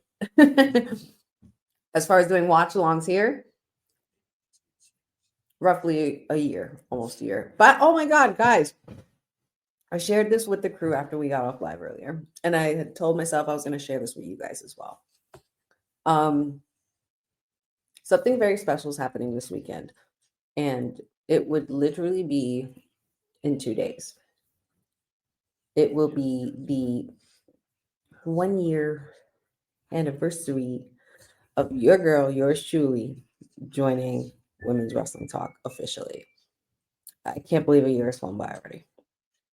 Since the first time I was introduced and put on an episode of WWT Live. And I wanted to share that with you guys because it'd be pretty much a year since I've known y'all and gotten to know y'all and meet y'all, or, you know, chat with y'all at least.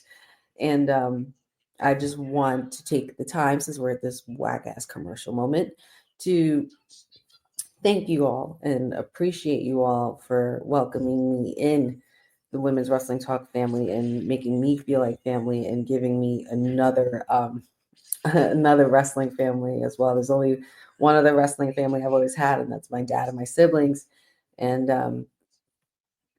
I'm so glad to be able to call you guys family as well. So I'm so appreciative and honored to be a part of this troop and this movement. I've thoroughly enjoyed it. It came to me at a time where I was a little unsure and of what, I was a little unsure of what to do creatively. And I came to I guess you could say a little creative brain freeze, and I needed to recharge. And Women's Wrestling Talk, I don't even know how we connected, but somehow I guess we had found ourselves following each other on wrestling content pages and such. And we had mutual friends, and any video that I posted, I'd tag them in it. And until the producer reached out to me and said, "Hey, would you like to join our show?" And met Boss Lady TK, met Professor, Ced, De La, and everybody else who's been a part of the family before me and even after. I really, really appreciate all of your energy and all of you guys for supporting me and for hanging with me as long as you have. And I just look forward to continuing this journey because it makes me feel so good every time I do it. And it makes me feel good about myself. It makes me feel good. Feel like I'm being heard and understood and seen and respected for my perspective on what I feel wrestling means to me. So I want to say thank you all. And on Monday, feel free to come by for the WWT Live show and come by and hang out with us, because I think we may have a little celebration on our hands. And I hope everybody else on the team gets to see this or watch this, because I'm talking directly to y'all. I love and appreciate every single one of you. You guys bring out literally the best in me doing this stuff. And I couldn't be more appreciative to have a wrestling family like y'all. So yeah, man, a year with Women's Wrestling Talk. That's pretty wild. And the 27th will be 2 years. Will be 2 years since I've started doing watch-alongs. If you guys have been following me on social media before, I would do Monday Night Raw watch-alongs on Instagram, long watch-alongs, but it was because I love to do it. And honestly, if I didn't do it, I probably would not be here at this moment right now. So I'm glad I did do it. And yeah, so it's my first anniversary with you guys, and I can't wait to celebrate. So I'm thankful, I'm grateful, and I appreciate all y'all. But we're back to the action since we're out of commercial, and Apollo Crews and Johnny Gargano going back and forth. It's giving me real shades of black and gold NXT, if you ask me. Frederick asks, do I do other watch-alongs or podcasts? So here at Women's Wrestling Talk, we have a bunch of watch-alongs. I host Friday nights, which is our Honey Night SmackDown. We also have Monday Night Mare, which one of our other co-hosts and panelists here at Women's Wrestling Talk, Cedric Welton, he does Monday nights. We also have Tuesday Night Pharaoh, which is hosted, of course, by our councilman, willpharaoh. He does NXT coverage and watch-alongs. And then we have, of course, All Elite Wednesday night Stone Cold Courtney, who pretty much handles our AEW leg of things. So We have tons of watch-alongs here and podcasts. We also do watch-alongs for some PLEs. I'm not sure if there's going to be one for Saturday Night Main Event. As far as that goes, I wouldn't know because I unfortunately have to be at the Beehive and be a worker bee for the day. So I won't be watching Saturday Night Main Event until after I get home. But we do watch-alongs for other PLEs. I definitely want to do one for the Royal Rumble. I need to make sure that I am here for that because it's one of the big four, and I always do it. So I got to make sure I am off and doing nothing but hanging here with y'all. We do watch-alongs for all kinds of other things. We did watch-alongs for other segments. We did watch-alongs for previous episodes. We do watch-alongs for we did a watch-along for the Vince McMahon documentary. You guys can check all of that out on YouTube and the archives and whatnot. I also do another podcast called the Kayfabe Podcast, which is with also two other family members here of the WWT crew, Dion from All Star Fandom and Will Pharaoh as well. So you guys want to check that out? We do that every Saturday. Kayfabe Podcast. We pretty much are ourselves, and we talk our shit, and we just enjoy talking about the topic of wrestling. We do blind five rankings. We do player selection. We do really cool what ifs kind of scenarios and how we would book things. And we just pretty much shoot the shit. We also have a segment called Shoot the Shit as well. So, but you guys can check that out because that's every Saturday. So tomorrow we will be on. So yeah. And then also like and subscribe to the Wrestling with Honey podcast on YouTube. Don't have much content up. I don't have any content up there right now, but there will be very, very soon because I'm finally getting things in order, finally getting some content rolling, and can't wait. Can't wait to share. But like and subscribe ahead of time. Let your friends know, let your peeps know that the Sweetest Ooze needs some love and support. Oh, Champa with the bullshit. And Rev didn't see it, of course. Jessica, come on, Jess.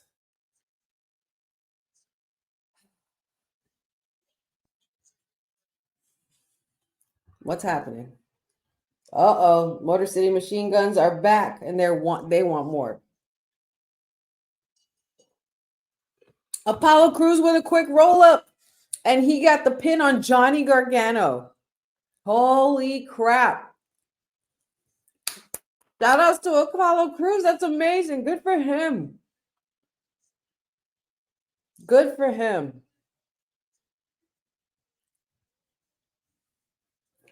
Well done. Very well done.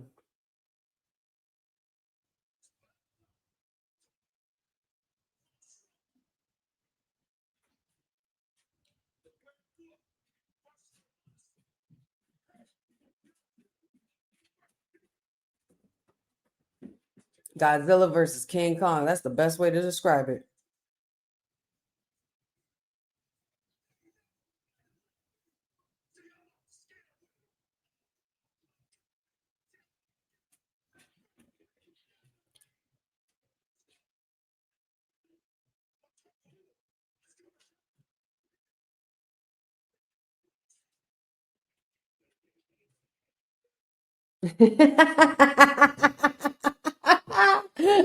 Yes.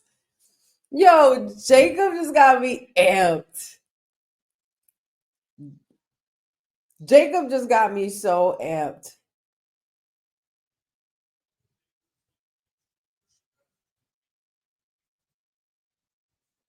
With everybody saying, yeah, yeah, yeah, yeah, yeah, yeah. I love that. Yo, Tama Tonga, I'm so glad he stuck with that. I'm so glad he stuck with that shit. I love when he does it. It's hilarious. It's so good. It works. It's such a great reminder of the dynasty they come from when he does shit like that, because that's what the Wild Samoans were. Like, like they were unorthodox, they were wild, they were savage, they were stare you in the face, like they weren't scared of nobody. No one.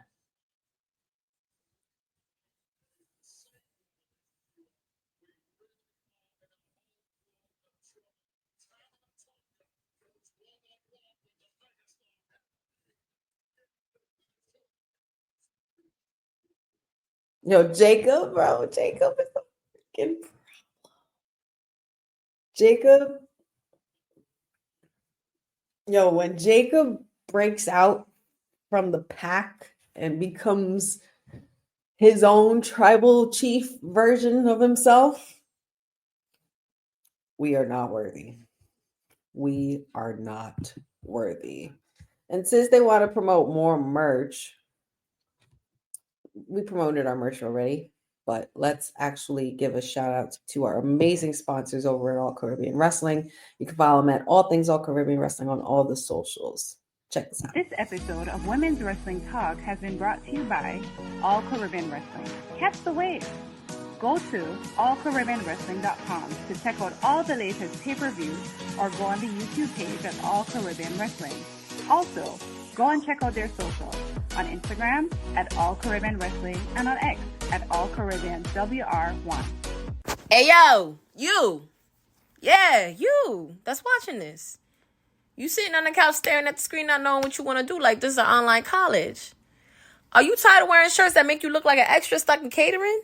Do you want to step your wrestling swag game up to the next level? Then Women's Wrestling Talk has got you covered. Like literally. Are you for life in pink or black and white? Or maybe you're the EST and people need to respect you accordingly. Want to put some pride in your stride and show off the muscle in your hustle? Then make sure you check out the WWT store. Not now, but right now. Alright? What you waiting for? Head to www talkpodstore.com and don't make me fight you. Shit.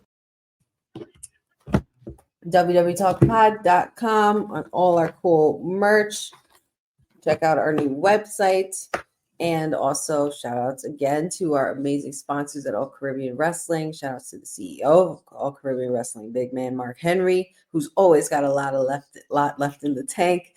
And shout outs to all the great work that they are doing. They have a lot of great things planned for 2025. So you do not want to miss that. Oh boy. Well, we are pushing towards the 10 o'clock hour, our final hour of our Honey Night SmackDown watch along, and we still have some ways to go. We have Damian Priest versus Carmelo Hayes, and The Miz is also been transferred to SmackDown. Still no sign of the Wyatt Six. I'm going to be patient. It will be fine. Let's just get through what we're going to get through tonight. Oh my God. Jacob Fatu is in the ring right now with Tama Tonga, right? Hear me out.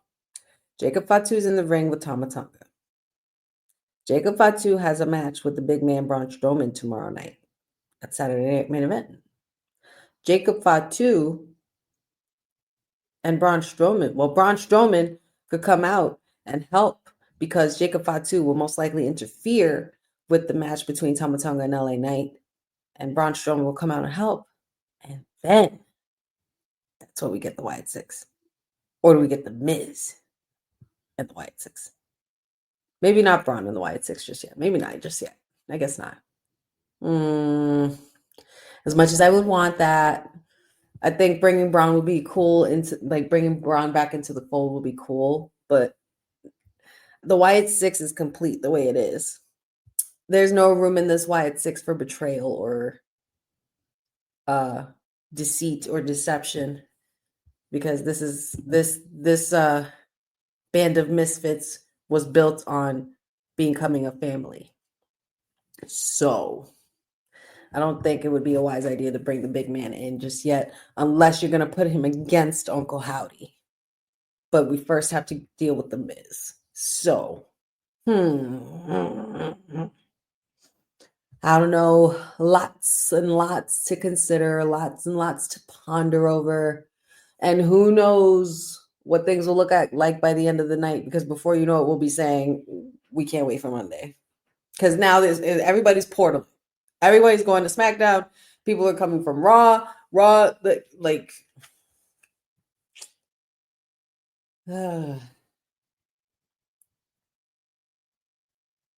Tony Hinchcliffe and Shane Gillis, both comedians.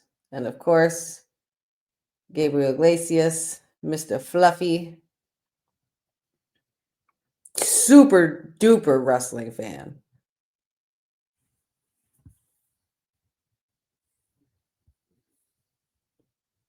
Oh my God. And we have Jimmy Uso and Kevin Owens. So we have 3 matches left. Well, two things left.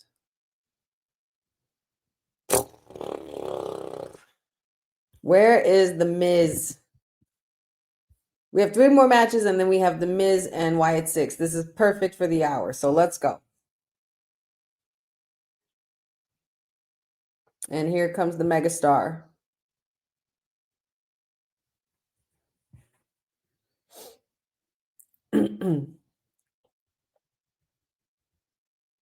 All I know is LA Knight would very much have to watch his back. I know he's not afraid of the bloodline or the team of bloodline, but you should fear Jacob.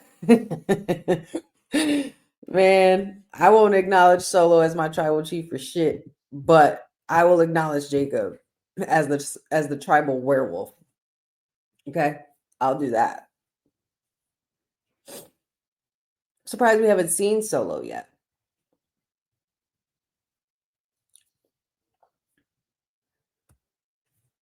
Yeah.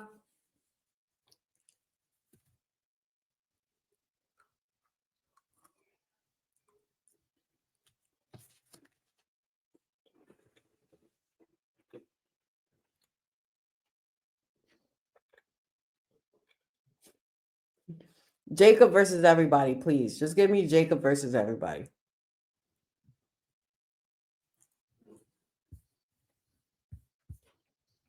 Let's go back into these chats here.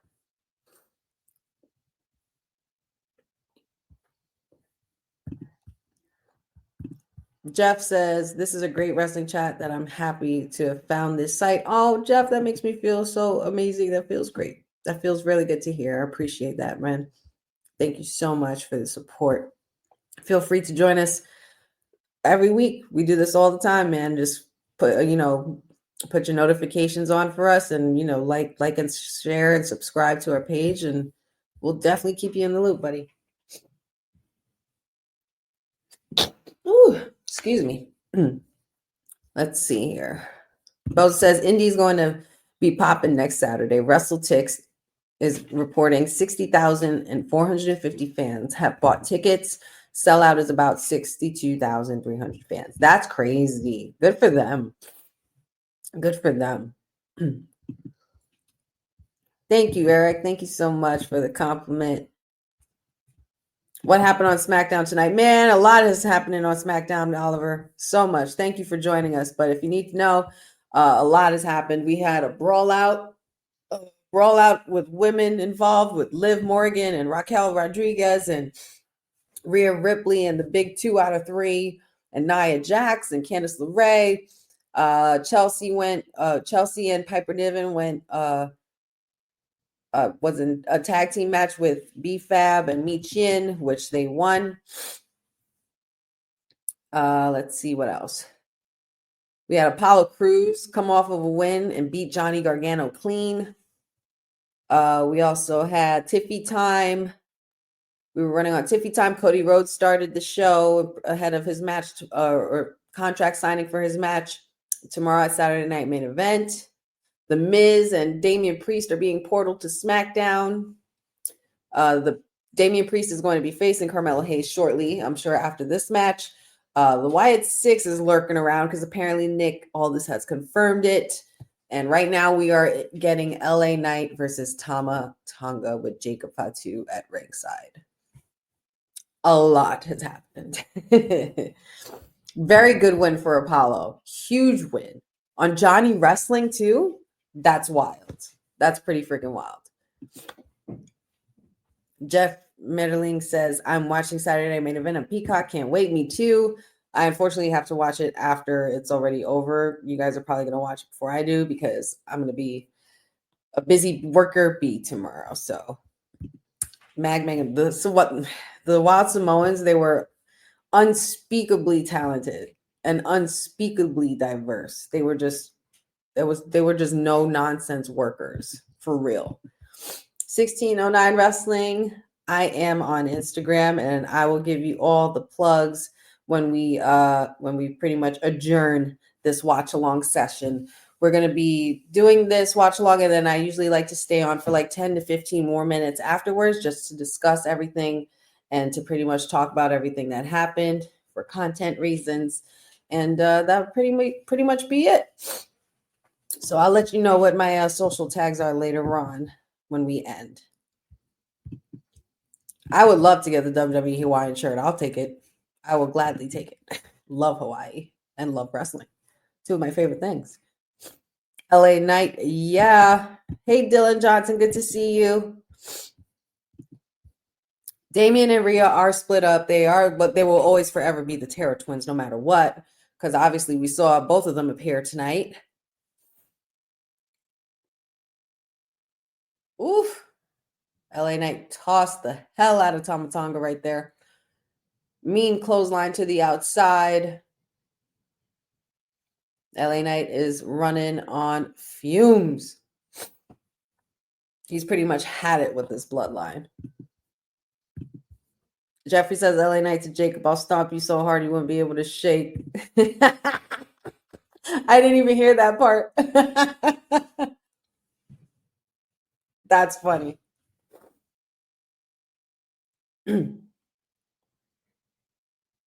Jacob Fatu is a mean mother, man. He's just not someone you want to mess with at all. Eric says, I like the new WWE LED table. I do too. I like it a lot more than I like the ring. That's for sure.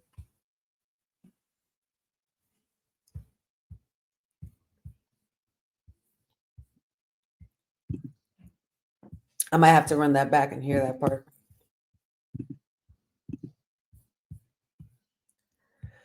Oh, man. So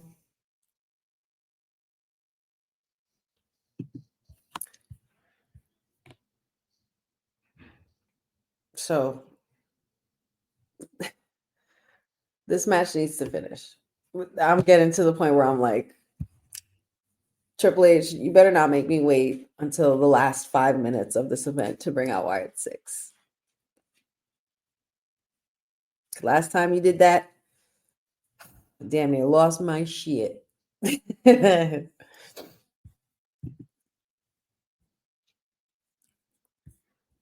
Dylan says, Tiffy versus Flair at Mania, Princess versus Queen. Listen, the stories are writing themselves at this point.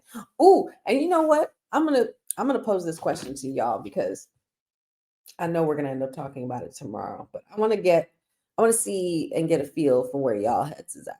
Okay, let's do that.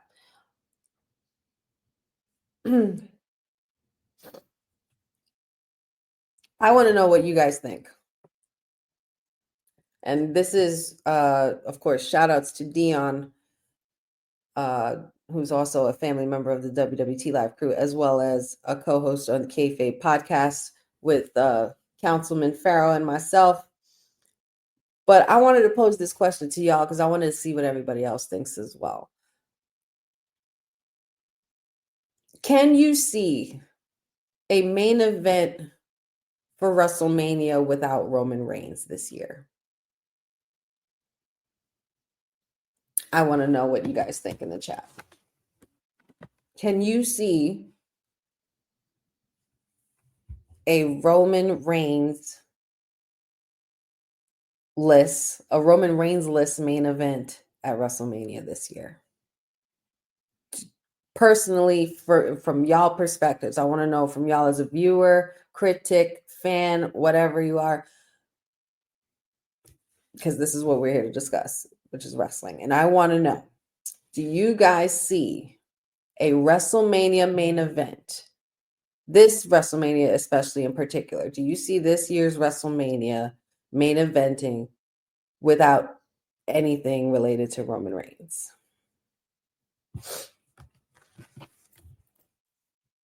I'll give you guys some time to answer in the chat.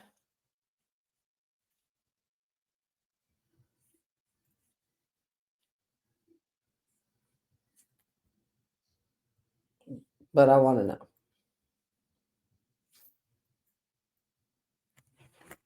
Jeffrey says, that's a tough question. When it was asked, I was like, it really is hard to see a WrestleMania main event without Roman. And I have a reason why I want to ask that, because there's other parts to this statement.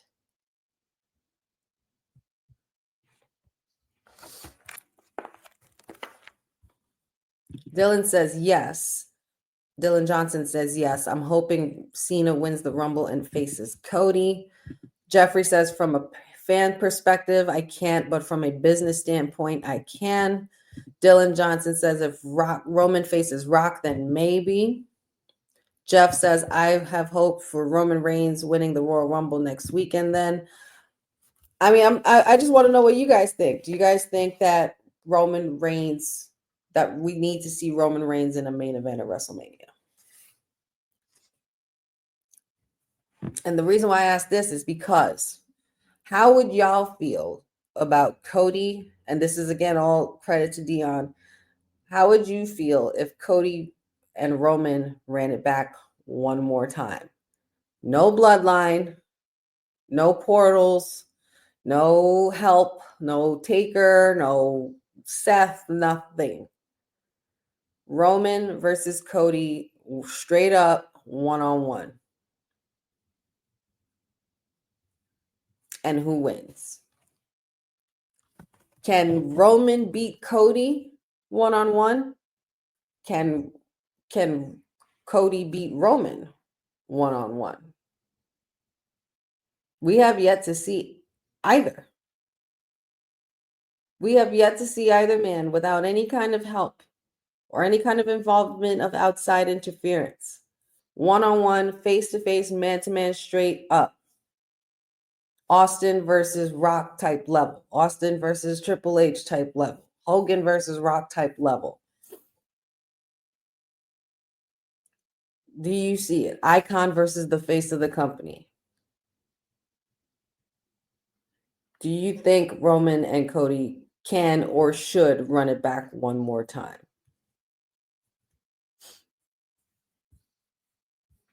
Just a thought.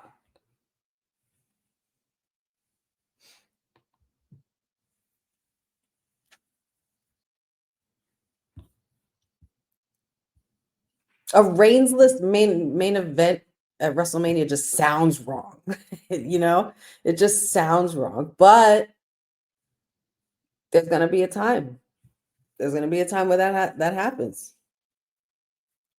This Tamatanga and LA Knight match is slapping, by the way. I don't want to stray too much off topic, but I'm just creating really cool wrestling discussion here that I like.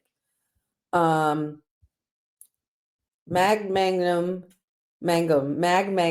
sorry, says Reignsless Mania main event is possible. WWE has too much talent, just saying. I understand. The talent list is stacked now. We no longer have to rely on Roman Reigns or I mean, I don't think it ever felt like a burden of Roman Reigns. It's just what he was. It was instilled in him to be this great. But I understand what you mean by that point. Jasim Ilordi, good to see you, says, I would like to see Roman Reigns versus The Rock at Mania because it did not happen last time, and I want to see them go one-on-one with each other. You know what, sir? I can get behind that statement because there's a lot of people that don't want that. I still want that. And it's all because of Cody that we never got it. All Cody's fault. It really is. And you know what? It's maybe it was for the best, maybe it wasn't, but either way. It happened to happen at WrestleMania. He has to finish his story. He had to finish this story. That's it. I love playing that clip. But I agree with you, Jesse. I'm just going to say I agree with you. I'm not going to go on one of my many rants again about why Roman and The Rock should be main event at WrestleMania, but I digress because I've said this way too many times on too many other occasions. Dylan Johnson says he wouldn't hate it, but it's not his first choice. Jeff says 3 years in a row. If Cody faces Roman Reigns, it's not easy to figure out. Benjamin says one of the ideas they have talked about in the back is a Rhea versus Bianca match at 41. Yes, I would like to see it. Roman versus Cody one-on-one. No help, no assistance, no nothing. No bloodline rules, nothing like that.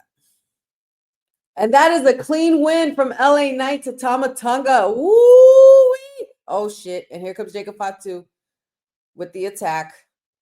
Oh, my God. He's going to drop him on that table. Oh, my God. He dropped his ass on that table.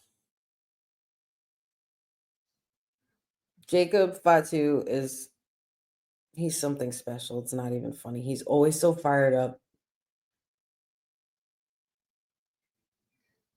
The chairs, the plugs, the headphones, the computers. Wade Barrett got no headset.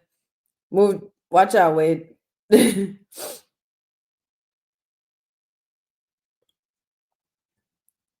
Jacob Fatu completely unloading on the megastar.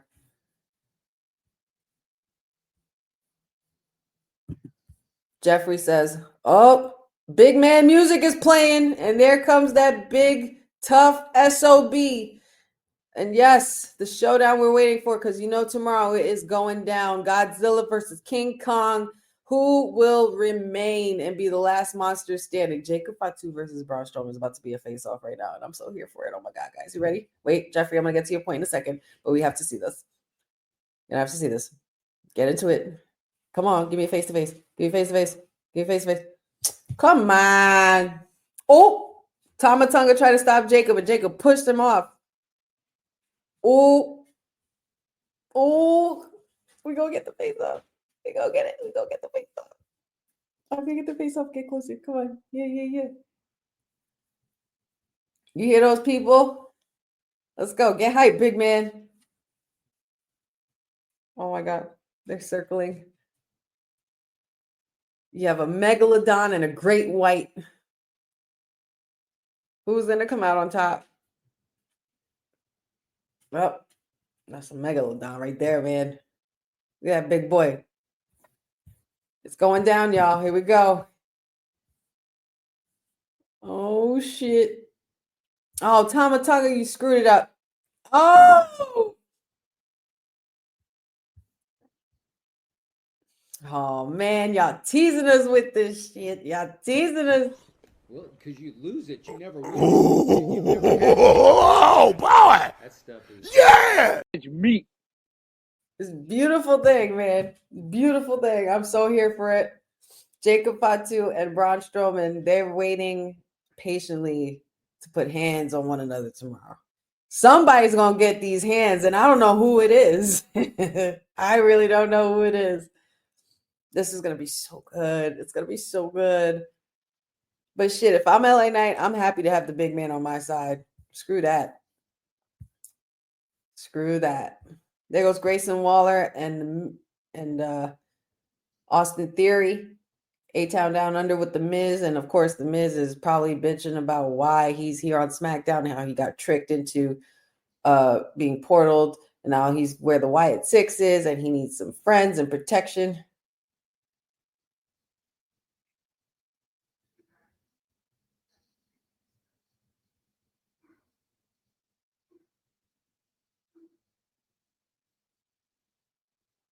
Uh-oh, Nick Aldis. Grayson Waller and Austin Theory are going to Raw. What in the world?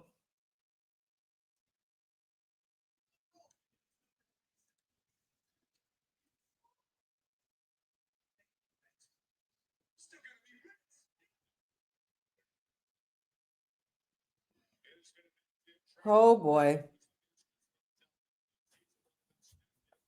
Well, all right. Miz got no, there's no running, Miz. There's just no running. Let's go back to these points here, though. Where are you, Jeffrey? There you are. All honesty, they need to do a rubber match at WrestleMania, but if the stars don't align this year, I wouldn't lose sleep over it. Dylan Johnson says, I don't think Roman should go for the title at this Mania. They have lots more talent now, says Benjamin. The Rock says, don't be nice to Cody. I would do what The Rock says. Dad says, I believe shenanigans by the end of this match. Braun is going to need to show. And you called it. And Frederick says, do you think Saturday night main event will go retro again tomorrow? I think they're going to keep that that retro look because it's a tribute to the throwback and the nostalgia feel of the original Saturday night main event. So I think that should be a thing. Mag Mangum says, Roman versus Cody is possible. Running it back one more time should be no holds barred. That's one of my favorite clips. It's the best. Tribal Werewolf has snapped. One big SOB is here. No water, just meat, as Booker T likes to say. Oh, man. Hilarious.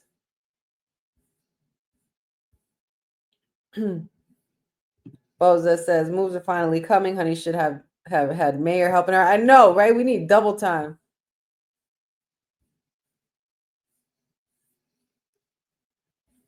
Oh my God.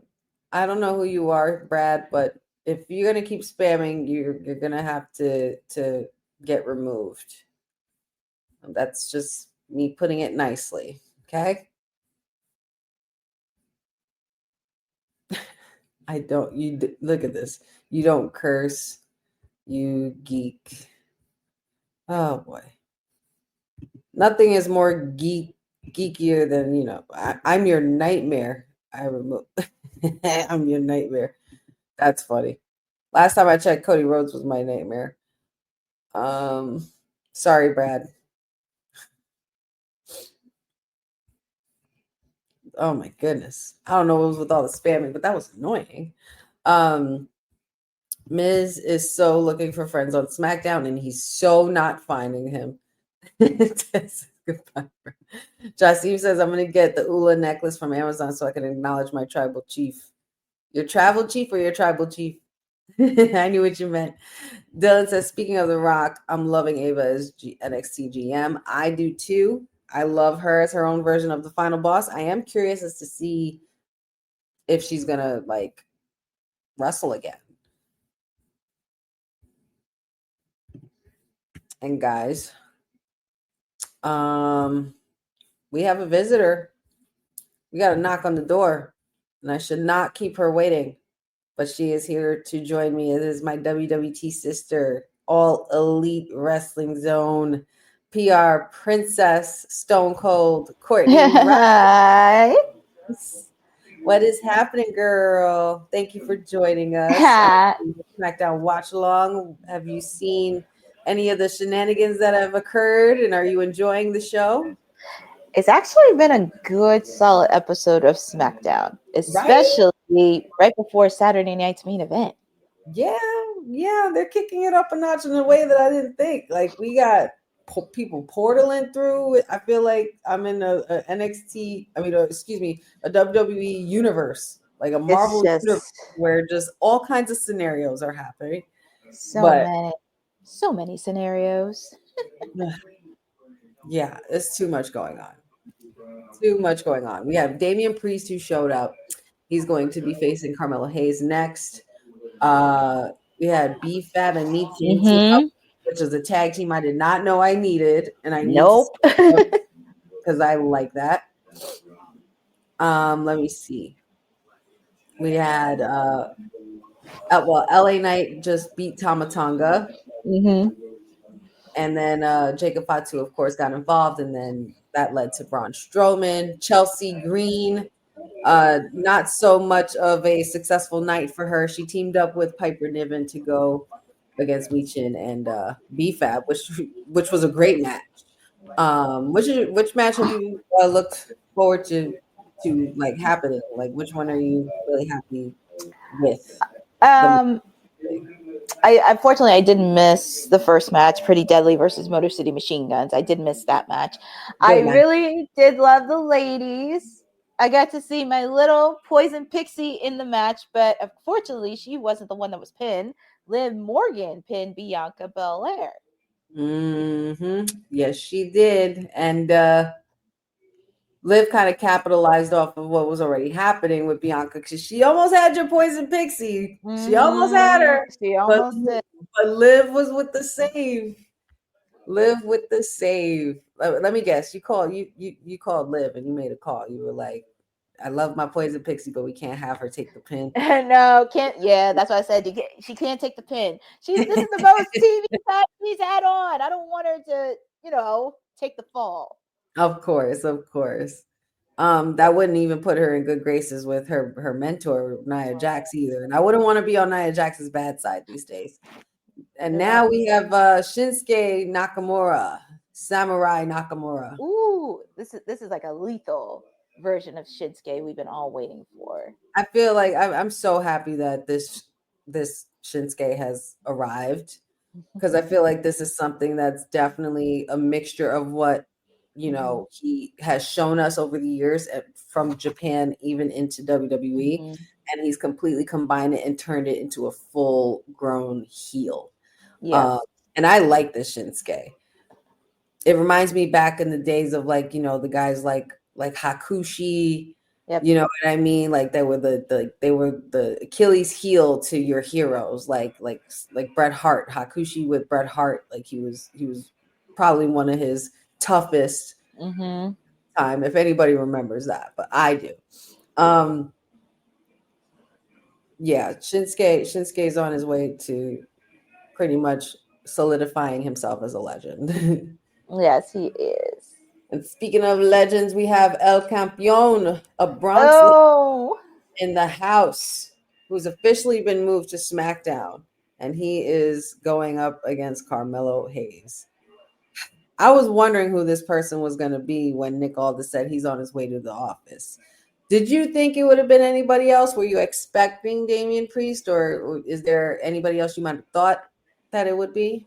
This was actually surprising. I did not expect Damian Priest to walk in the door. I was just like, who do I think is going to Raw? Because I was like, which guy do I think could have went in my head? I mean, it could have been Pete Dunne. It could have been I know I'm starting a blur, because Damian was the last person I would have thought seeing. Yeah, for Carmelo Hayes, I personally thought it could. Pachu even put a comment in here. Like, he even thought it could have been Trick Williams. Like, if we would have got a little one-off Trick Williams on a SmackDown, that would have been big. That would have been pretty cool. Look, hey, if it's a one-off, I'm okay with it. But after, I'm going to say this, and even the count of it, I don't have a clip of this, but after when Trick Williams smacked the crap out of Wesley. Oh, he smacked the shit. I was like, don't you mess with Trick. He knocked him out. It was so bad. That was crazy. That was crazy. Like, if I was Wesley, I would feel a kind of way. I mean, I would. It's like, I wouldn't even say nothing after that slap that you took. I'm like, yeah. Absolutely. So before you joined us, Courtney, I posted a question to the chat, and I want to know your thoughts. Dion made a really cool discussion in our kayfabe chat, and I'm still kind of thinking about it, and I kind of don't have an answer for it, but I'm just seeing, picking everybody's brain here, and I want to pick yours as well. Do you think that there could possibly be this year a Roman Reigns-less WrestleMania main event? That is an interesting question. And especially with the fact this year we have a lot of storylines that could be in the main event. Seth and CM Punk, Drew and CM Punk, pretty much anybody that's against CM Punk, really much. Right. Drew and Seth, that's also another one. Sammy, you kind of throw him into the mix. Also, Cody, I could see Cody and Kevin going through at it, because there's so many possibilities. But I think when you think about with Roman, because he was actually under the Vince era, because Vince, that was his guy. He wanted him to main event WrestleMania. He didn't want to give opportunities to some of the guys he didn't think that was champion. If you kind of go back to like when the Attitude Era first started, even Ruthless Aggression, he did not feel smaller guys were champion. Like if you go back to like the Chris Jerichos, the Rob Van Dams, even like the CM Punks of the world, he did not see them as champions. But they were world champions, but in his mind, he did not think like that was a champion. They weren't the guy, the face, the brand carrier, the needle mover. So with that being said, there's a second part to this question that I didn't tell you about. But the reason why I ask is because Dion made up a really good discussion and asked the question, what if we run it back one more time for Cody Rhodes and Roman Reigns at Mania? Without any help, no bloodline rules, no bloodline, no Usos, no wise man, no shenanigans, no Taker, no help, no Seth. Cody versus Roman one-on-one. Because we have yet to see one beat the other alone. They both have had help when they've defeated each other. Can that be possible? And will that be enough to be a main event? It could be a possible match. Now, if we're talking about main event for WrestleMania, you have to think of like on the money draw. Like, what's the biggest rivalry that's happening right now on the men's side? I mean, of course, Cody and Roman, and we've seen the story happen out many, many times in past WrestleManias and past ones. You kind of have to really think about it. Now, on the one-on-one side, I actually would be okay if it was like second to last on the main event spot, since it's like that's like an important match. It could be one of the marquee matchups, but also it really does favor it because, like I said, we've seen a lot of shenanigans in their past matches on the last 2 WrestleManias.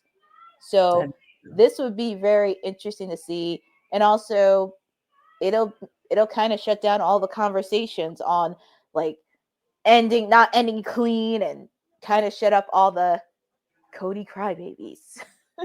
Yes. I love Cody, but it's just the Cody crybabies. Girl, I'm telling you. Because it happens to happen at WrestleMania. He has to finish his story. Like they wouldn't shut up.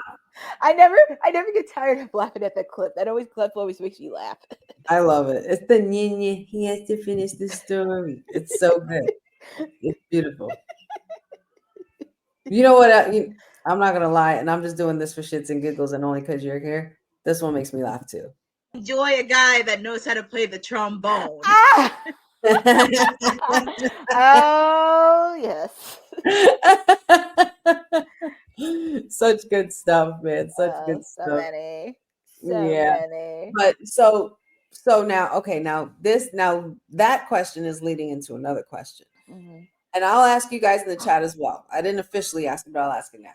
Can Cody beat Roman one-on-one with no help, and vice versa? Do you think, in your perspective, can Cody beat Roman one-on-one, or can Roman beat Cody one-on-one? Which is more likely? I would say Cody can beat him. I mean, we have seen Roman beat him. I mean, I know with interference and everything, but it would be nice for Cody to get a win.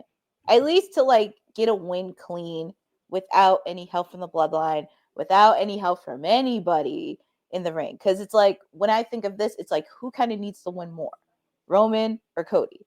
So I'm leaning towards Cody needed to win a lot more than Roman. You would think, okay. Yeah. I guess that's the right thing and the sensible thing to say, right? But I try to be a little bit more logical on this, because when I think about it, it's like, who needs to win a lot more?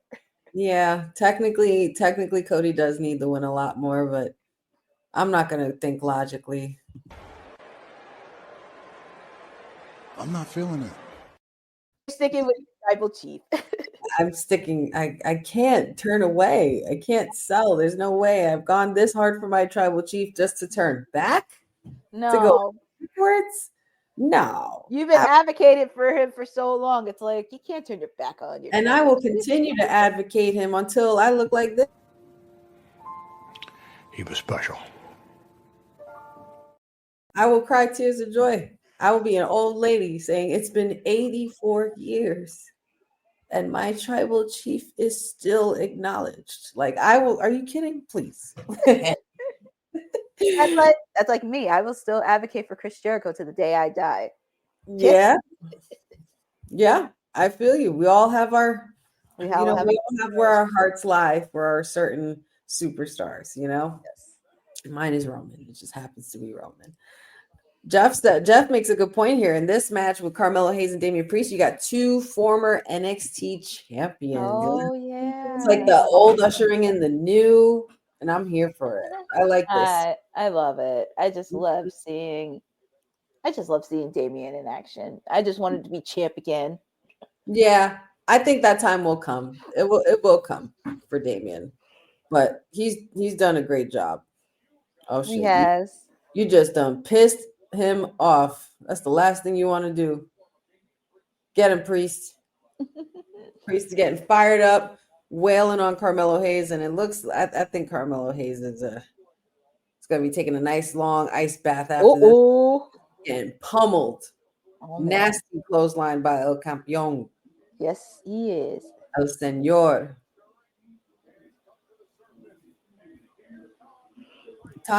Takara World. Thank you for joining us. He says, what's your reaction on Alexa Bliss's potential heading to AEW if WWE doesn't pay her amount like Liv Morgan and Becky Lynch and Rhea Ripley and Bianca Belair and others? Is that what's being reported? Is it? She's going to be that she was returning to WWE and they're just putting a halt on it for now. Yeah, I never heard of anything. Where near AEW? No, I mean, I love Alexa, but she does not need to be in AEW. She belongs in WWE. I don't remember hearing any of those reports, but you will know my reaction to Alexa Bliss's return when you hear it because I'll be screaming my freaking head off. Yes. Theme Lordy says, do you see Matt and Jeff Hardy retiring in WWE considering that it reminds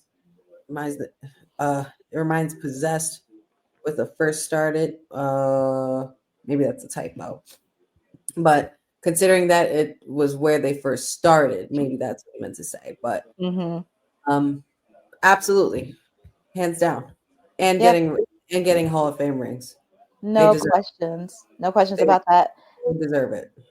And still one of the most influential tag teams right now. To this day. You know what? I'm gonna have to talk to Dylan. Because I bet you were a Hardy girl like me. Yes, I was. Oh, yes. Jeff or Matt? God.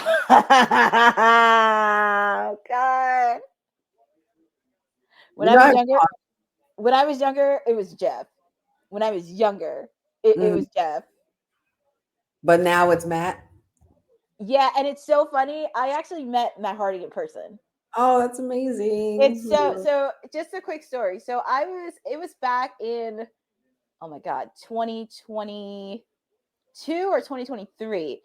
I went to Rhode Island Comic-Con, and a little fact about me, I'm a lover when it comes to all boy bands. And Joey Fatone was there. So I got to meet Joey for a bit and I took a photo with him. Stop. Yes. Joey Fatone. I took a photo with him and we chatted for a bit.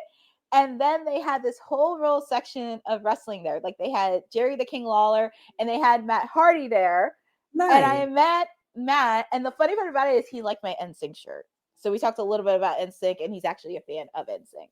That's so cool. Like two of your favorite things in one place. Like, what are the odds? That's so amazing. That's a really cool story. Thanks for sharing that. Of course. I mean, that was just so fun. And then the year after that, I got to meet both of them in person in Philly because that was the year I met Tony Storm. And I will tell you this, I was an OG Hardy girl. I had the necklace. I had their book.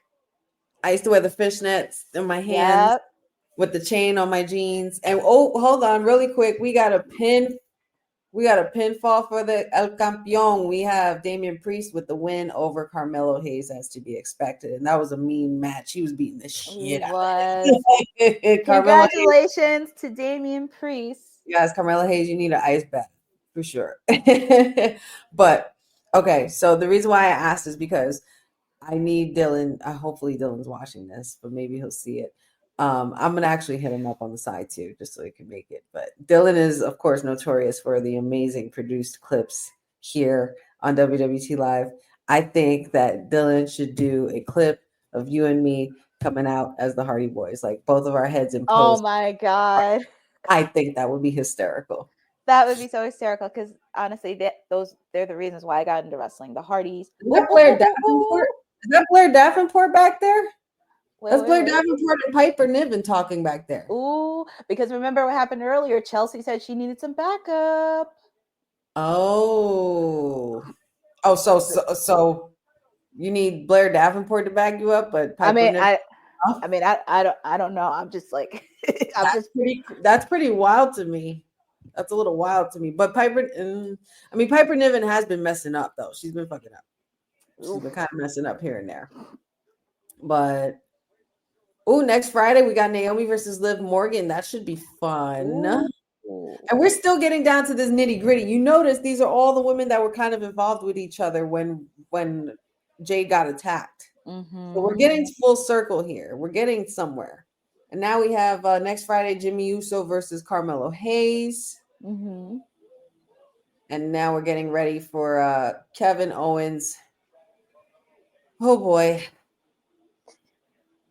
We've seen him on Monday, and we're seeing him tonight, and we're going to see him tomorrow.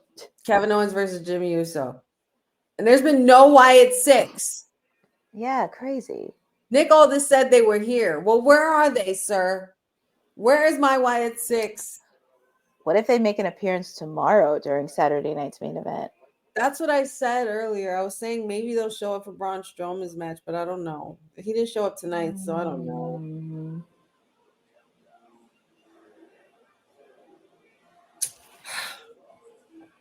They better not make me wait till the last 5 minutes of this shit. They better not. I'm gonna be so upset. Come on, man. Wyatt 6. No. Let's see here.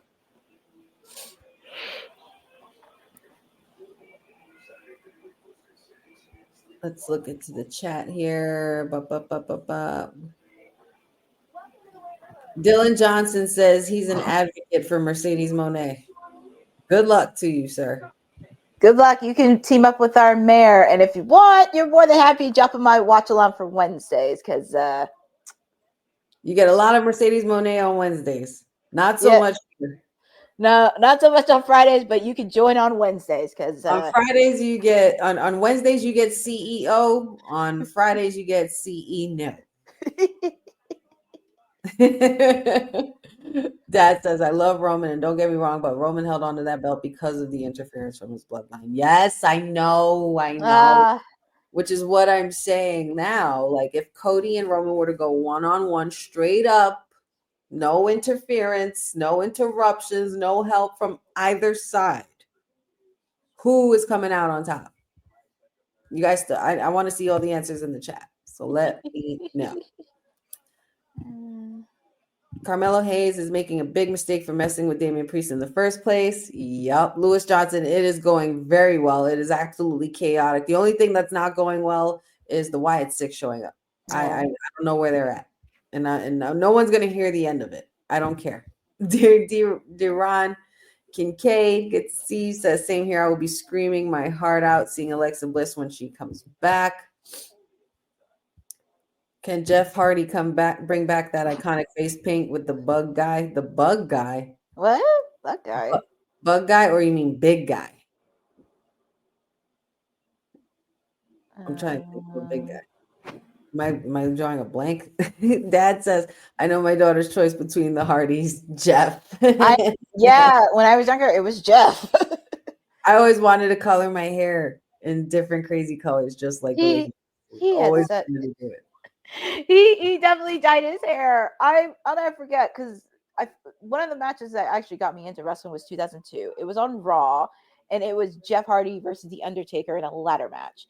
That's what got me into it. Was that the match where he was like, "Make yourself famous"? Yep. American Badass. It's so funny because we just talked about that on Kayfabe podcast about that match. Yeah, that's one of the. I did a blind 5 ranking with with Dion, and the blind 5 ranking was top 5 killer quotes or promos. Ooh. And I had to I named the promos, and he would pick which number he wanted them at. And Taker's "I'll Make You Famous" came in at number 3. It was one of them. Yeah, you guys when you guys get a chance, check out the Kayfabe podcast. And speaking of Taker, there's Mrs. Taker, Michelle McCool, WWE legend. Hey, and speaking of, there's the CEO of All Caribbean Wrestling and WWE Hall of Famer, strongest man in the world, big man Mark Henry, who, like I said, has got a lot left in the tank. Oh, Mark Henry. Shout out, CEO. I'll never forget, and I think this might have been on the Kayfabe podcast. I'll never forget Dion singing his theme, "Sexual Chocolate." Oh my God. What a moment. We're definitely gotta find that clip somewhere. And Councilman finishing it up. I just love the way we all mesh and blend here. Oh, Damian Priest and Cody Rhodes. Ooh. That's something we haven't seen. No. That would actually be a good match. But yeah, that was quite a funny clip. We gotta find that clip. Oh boy. Well, we are down to the last half hour, guys. Oh! I think I'm cute. I know I'm sexy. Look at that. Oh, Shawn Michaels. Shawn. Oh, I got the looks that drives the girls wild. I got the moves. The way you move them. Yep. I said, I come on now. I'm just a sexy boy. Sexy boy. I'm not your boy toy. That's how I feel like when I hear Shawn's theme music, I gotta put my shades on and I gotta start dancing like him, the way he did in the 90s, man. I mean, Shawn's theme song is probably one of the greatest theme songs. Can you believe Councilman put him at number? Because when I did blind 5 ranking for Councilman, his blind 5 was theme songs. Okay. Councilman put. Where do you put it? Where is it? I have you in here. Damn it. Where's my notes? Councilman put, I think he put it at number. Oh, yes. He put Shawn Michaels' theme song as number 2. What? Number 2. Well, who do you think is number 1? I'll give you one guess. Yeah. I'll give you one guess. Out on bail, first out of jail, California dreaming. As soon as I step on the scene, I'm hearing hoochie screaming, feeding for money and alcohol. Wow, Cody. Cody Rhodes' theme song. I mean, I can't front and I can't fight that one because Cody Rhodes' theme song, like I listen to that shit all the time. It's an easy giveaway. But I don't know if I could put that over Shawn. Shawn, I'm so quick to play Shawn's theme song before anybody else. Like that's usually like my first go-to. Oh God, I actually have a wrestling playlist I made on Spotify, and I have Shawn Michaels' theme song on there. But like, I also have Cody's theme on there. But between Shawn and Jericho's theme when he first started in WWE, that was a killer. Break the walls. Break down the walls, man. Break down the walls of Jericho. Mm-hmm. Miz is still trying to find help. He can't find help nowhere. He asked Andrade. He asked. He was about to ask Jimmy. Jimmy said no yeet. Oh man, Miz cannot catch a break. You can't run away from your problems like that. You can run, but you can't hide. Nope, not from Uncle Howdy. No yeet.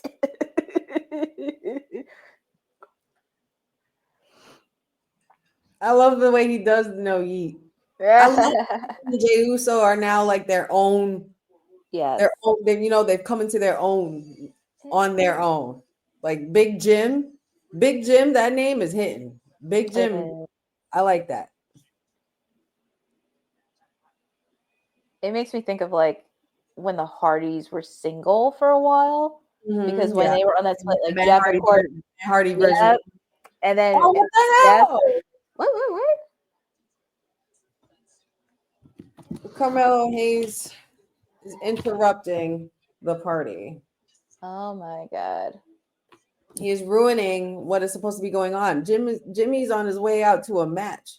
I know. Kevin Owens, he's just like, just do win. I don't care. He's like, just count him out. At this point, if I was Kevin Owens, I'd be saying, just count him out. He try to disturb your, like, don't let him disturb your peace like that, bruh.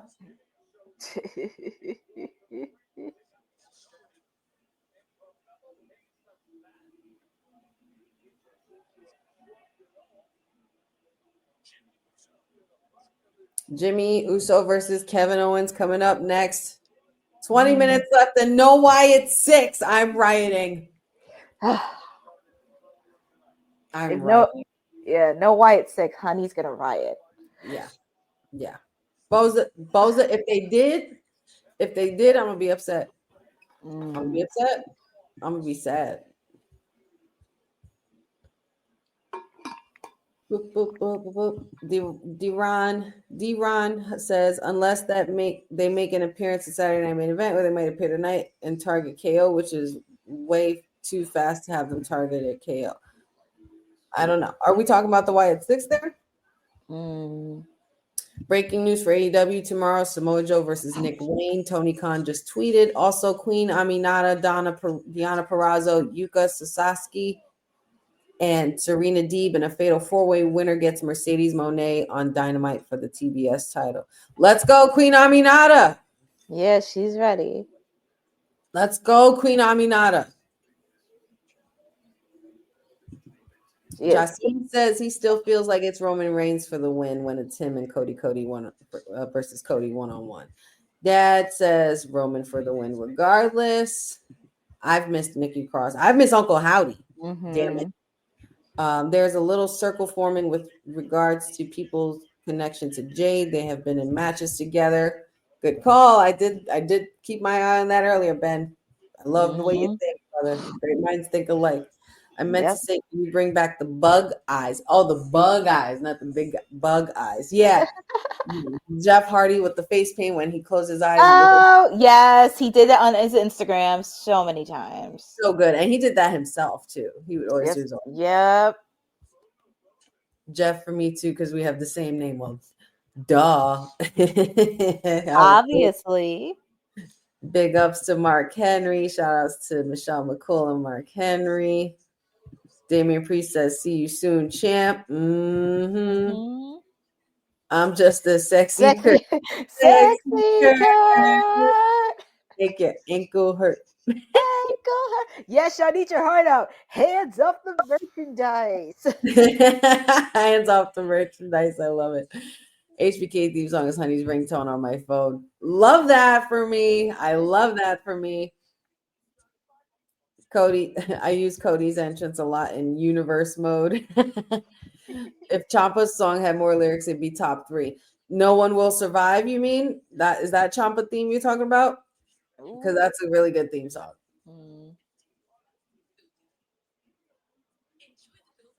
Where is Carmelo going? Oh, well, we saw where he was going. Will the Wyatt 6 get Miz in a social media clip? I don't want to see a social media clip. I want to see it on TV. I want to see it on my screen. No. Damn it. I want too much. I don't know. Maybe I want too much. I don't know. John Cena, thank you for joining us. I mean, it's so funny that we can't see him. I think that the irony in that is great. Jey Uso will win the World Heavyweight Championship, dethrone Gunther at Saturday Night Main Event. Yeet, because Chris Munoz from Texas. Shout outs, Chris. Shout outs to you. And shout outs to you for your strong prediction for tomorrow. That's very bold prediction versus Gunther. That's how we say it here. Gunther.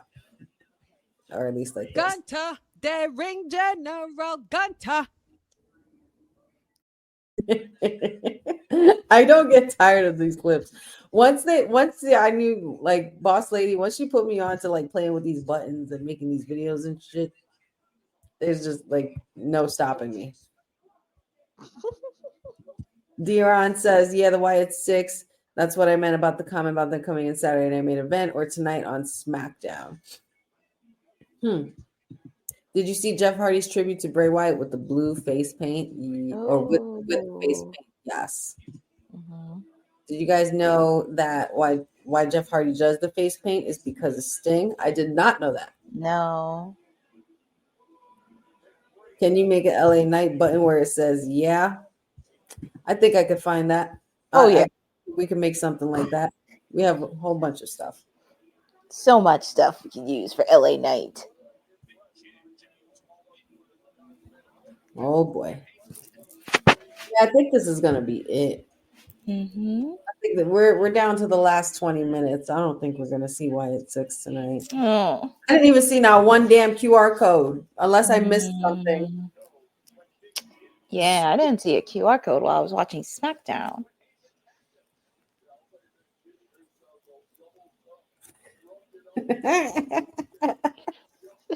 I'm sorry. Councilman just sends me this. He sends this. Guys, look at this. These are the things Councilman sends me. It keeps me in stitches. But look.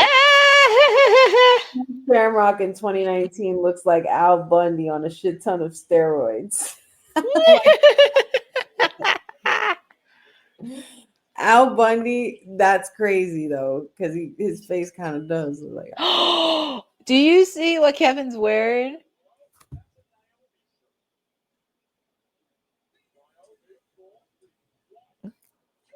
He's wearing Naomi's shirt. Yep. Yo, Kevin is the ultimate yo, he's coming for Kevin. This is about to be Kevin Owens' year. He's about to have a Drew McIntyre year.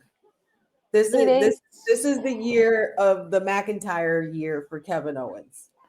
This is that's freaking hilarious. And it's so funny. On Monday Night Raw, he showed up like in Bret Hart colors. He had a Bret Hart jacket on earlier tonight. Yeah. Oh man. He had a Bret Hart jacket on earlier tonight. Kevin Owens is like the definition of a true savage heel. Why you getting all in Matthew McConaughey's face? What's your problem? You lucky this isn't Stephen Amell, because Stephen Amell will whip your ass. Oh yeah, Stephen. Ask Cody. Well, yeah, Stardust. Yeah, Stardust. We said at the same time. I love it. No Wyatt 6. Nick Aldis told us they were there. It got cut, honey. That's such bullshit. Mm-hmm. I wonder why. This is stupid.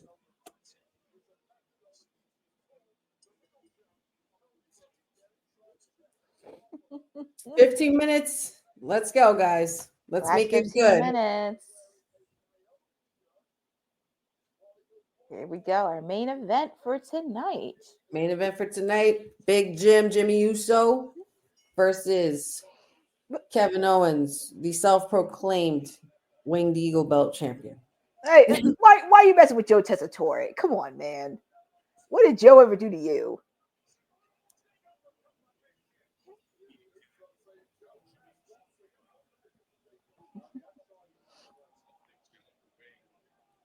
I'm upset. Aww. No way it's 6. This is stupid. Don't like to see Honey upset. This is stupid. We need a Randy Orton clip. Stupid. Oh, wait. I have it. I think I have it. I don't have it. I thought I had it. Yeah, no, I don't have it. But I thought I did. I definitely have that clip, though. I have to have it. Yeah, we need to upload that. That would be the perfect. That's the perfect clip to describe everything that I feel right now. It's just dumb. Well, to make you feel better, hold up. Let me see if I can find an alternative clip on here. This is how it feels. This is bullshit. Yeah, Nick Aldis, I love what you've done, but you lied. Well, you know what that means, right? Off is a direction you can fuck. Councilman loves that clip. That clip is hilarious. That is. There's too many good ones. There's way too many. It's like we were waiting this whole time. We were waiting this whole time for Wyatt 6, and here goes Nick Aldis wanting to pull this bull. You raggedy bitch. You raggedy bitch. That's actually one of my favorite clips. I will play that clip till the day I die. Listen, the raggedy bit, like, first of all, like, you know that shit was hilarious because even the commentators were laughing. Like, you could instantly hear it as soon as he says you raggedy bitch. But Nick Aldis, you wrong. You wrong. And see, Jeffrey, exactly. And I feel you. This is why I don't get my hopes up. This is why I'm not trying to get my hopes up about a certain someone possibly returning to WWE after posting watching a Royal Rumble of years past. Aleister Black. Y'all better bring my boy home. Y'all gotta bring my boy home. Well, I mean, just waiting. Just waiting. Dylan says, watch, KO's gonna wear a Brandy shirt. That would be, you know what? That would be perfect. That's the ultimate trolling right there. You especially if you wear a shirt of her passing him the belt from WrestleMania. Savage. Kevin Owens is laying down the law on Jimmy Uso. Jimmy is not looking good. Oh my goodness, Jimmy. Not looking good right now.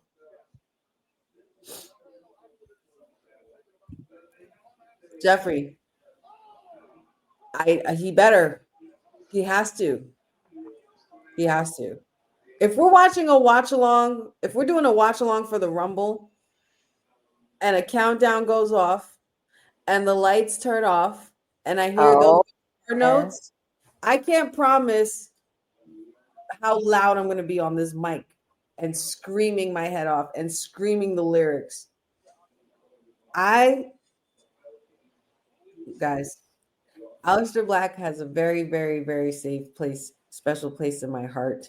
Not only just because that's the homie's hubby, but because since he arrived, he was one of my favorite wrestlers. And I'm like, that's the guy. That's the new dead man. That's the next up for like Sting level, Bray Wyatt level, like he's our dead man. He's going to be our dead man. And they were on their way to it. And Vince had to ruin it. But I feel like with Triple H, if the rumors and if the reports are true and Triple H is making it a priority to get him, they're going to strap my boy up and give him the rightful run that he deserved the first time around. The run he was going to have when he was going throughout NXT as champion and everything. Like that music playing will make me lose my absolute shit. I could see you going crazy. I just have a really deep love for the guy as a talent, and I was sold on him the minute I saw his vignettes. Like I'm like, this guy's money, and the entrance, the darkness, the mystique of it all. Like, take my money, He's your main player. Put a title on him. He's money. He had so much potential when he was Aleister Black, and it was just like, damn you, Vince, you just messed it up. Like the way they were gonna, and you know what, they were gonna do something special because before he left WWE and the whole contract thing got screwed up, and they had him appear and attack Big E with the one eye patch thing because he got his eye poked out by Seth Rollins. Like, oh, that was stupid. But when they had him, he was going to be doing like a storybook thing, kind of like what Shinsuke did with the little anime version. But it was called Tales of the Dark Father, and it was going into like he wore glasses and a suit, and oh my God, it was going to be money. But even with what they had in NXT, with how they had him, doesn't talk much, but when he does, he's got shit to say. So you pay attention. Walks around in a black suit, like pretty much he's your walking funeral, and and he's got a look. The way he enters, everything is just like yeah, the Dracula, these last few years have stressed me out because he's not there. And when Malachi showed up on AEW, I had high hopes for it, because I was like, all right, maybe they'll get it, maybe they'll get it right, and there's something they could do here. They dropped the ball on him again. So it's been completely agonizing. And I was able to tolerate Malachi for some time, but you know what? Alistair, damn it, you will always be Alistair Black. And you need to come back home, my guy. And I just have such a love for him, like for him and Zelina. Like I feel really deeply about them as talent, and I feel like they just don't get their shine enough, and they deserve it. They need Aleister Black and Zelina Vega need to get their flowers. Period. I'm tired of everybody dropping the ball on these two. There's no way. It's absolutely no way. I know we always have a soft spot for specific stars, especially across all wrestling promotions. So of course, I get it. I have a really strong bias when it comes to Aleister Black and Zelina Vega. I really, really do. I really, really do. But I know Triple H will right that wrong.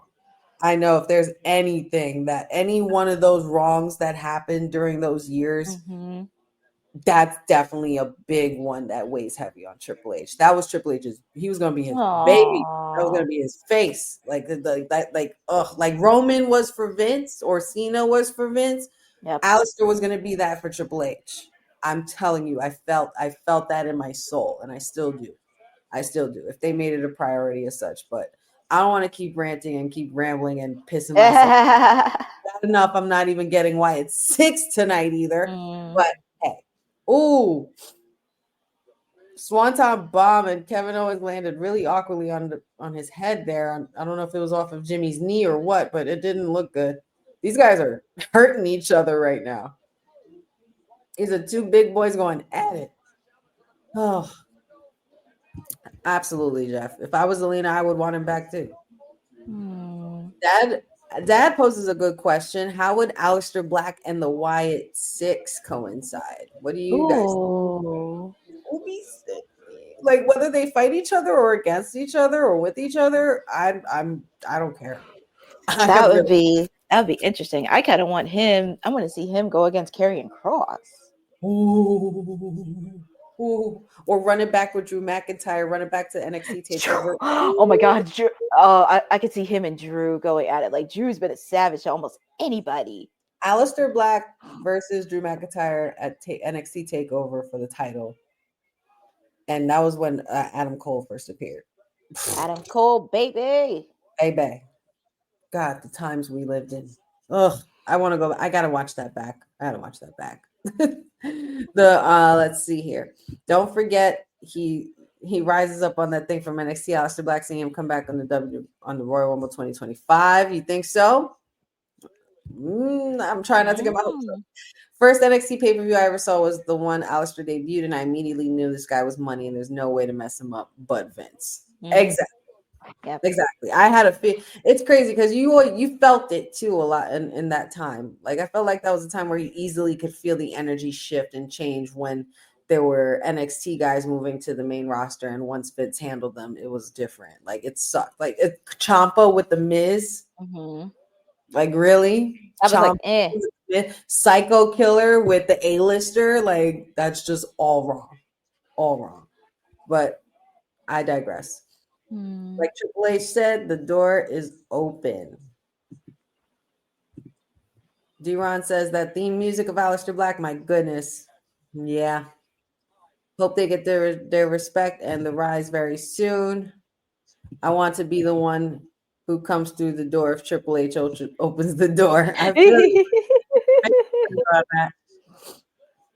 They teased something on Raw with Chad pertaining to Aleister. The wording pertains to Aleister and Zelina's gym. Dark Arts, right? Dark Arts gym. And he was talking about learning the dark arts of Lucha Libre. Ooh. That's a hidden Easter egg. Very hidden Easter egg. And then all of a sudden, Aleister's posting that he's watching a WWE Royal Rumble today. Hint, hint. I'm trying not to get my hopes up, guys. I'm trying not to get my hopes up.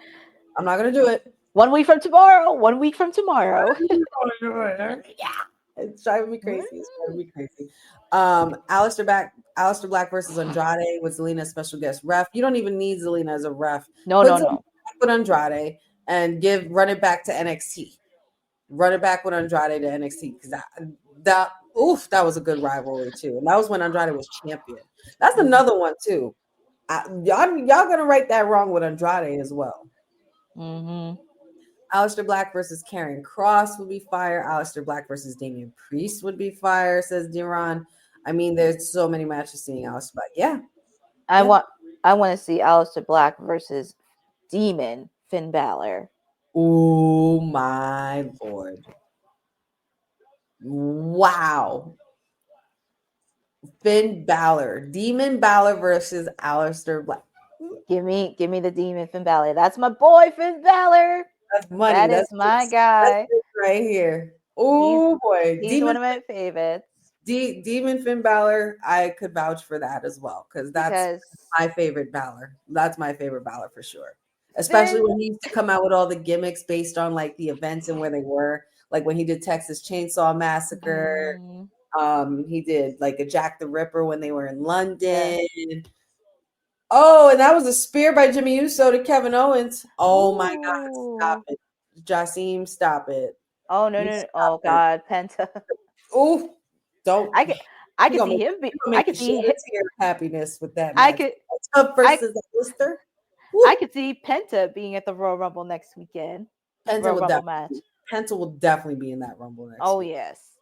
He's on fire. He is. John Cena says, honey, John Cena will win the men's Royal Rumble, his third Rumble match, and CM Punk runners up this year. Kevin Owens got the win. Yes, he did. Kevin Owens got the win on Jimmy Uso, unfortunately. Both put up a really good fight. And I'm a little behind, so. Oh, I'm sorry. But no, that's okay. Now I know Kevin Owens won. I'm sorry. I didn't realize. That's okay. That's all good. No, you're going to pile drive him on the. Oh, I was going to say, Dion, tell your boy to get his ass out here. Yeah, get your man Cody. And there he is. The American Nightmare. These two are going to be going head to head tomorrow. Well, not tomorrow night, but head to head next week. Tomorrow night, they have a contract signing, of course, being mediated by HBK. And that's gonna be chaos tomorrow. Oh yeah, that's gonna be chaos. This is gonna be chaos. All I know is that just watch for the foot because Sean will kick you. Sean will put your ass in your place. He doesn't care. I mean, ask the I remember when Triple H was trying to get him to do DX, he super kicked that little girl. Oh my God! When he was a chef, yes. right? Because he got kicked out of his job or something. Like oh my God, too funny.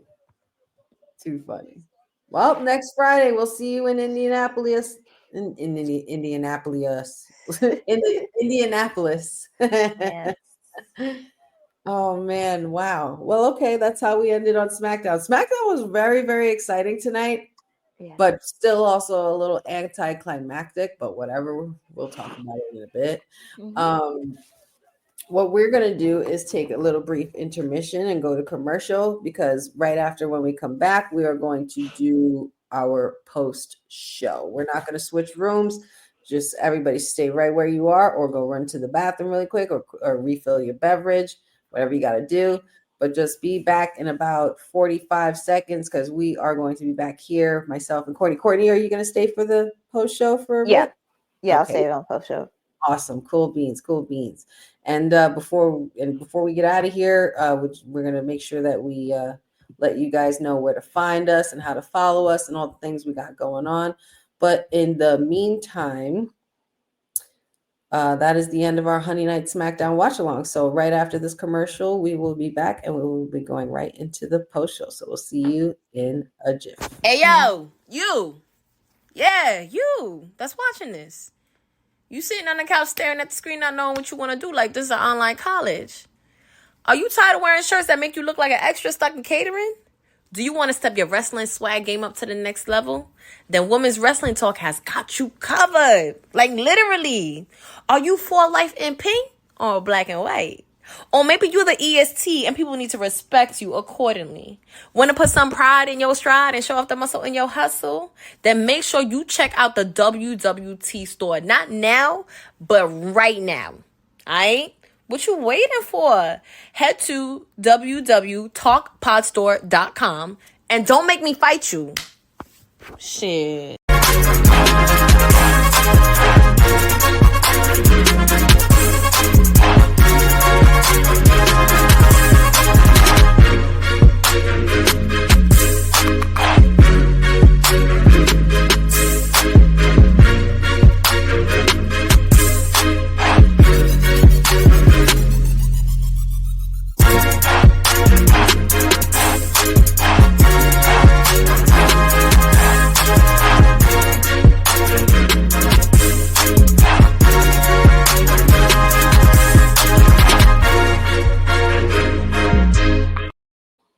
Oh, yeah.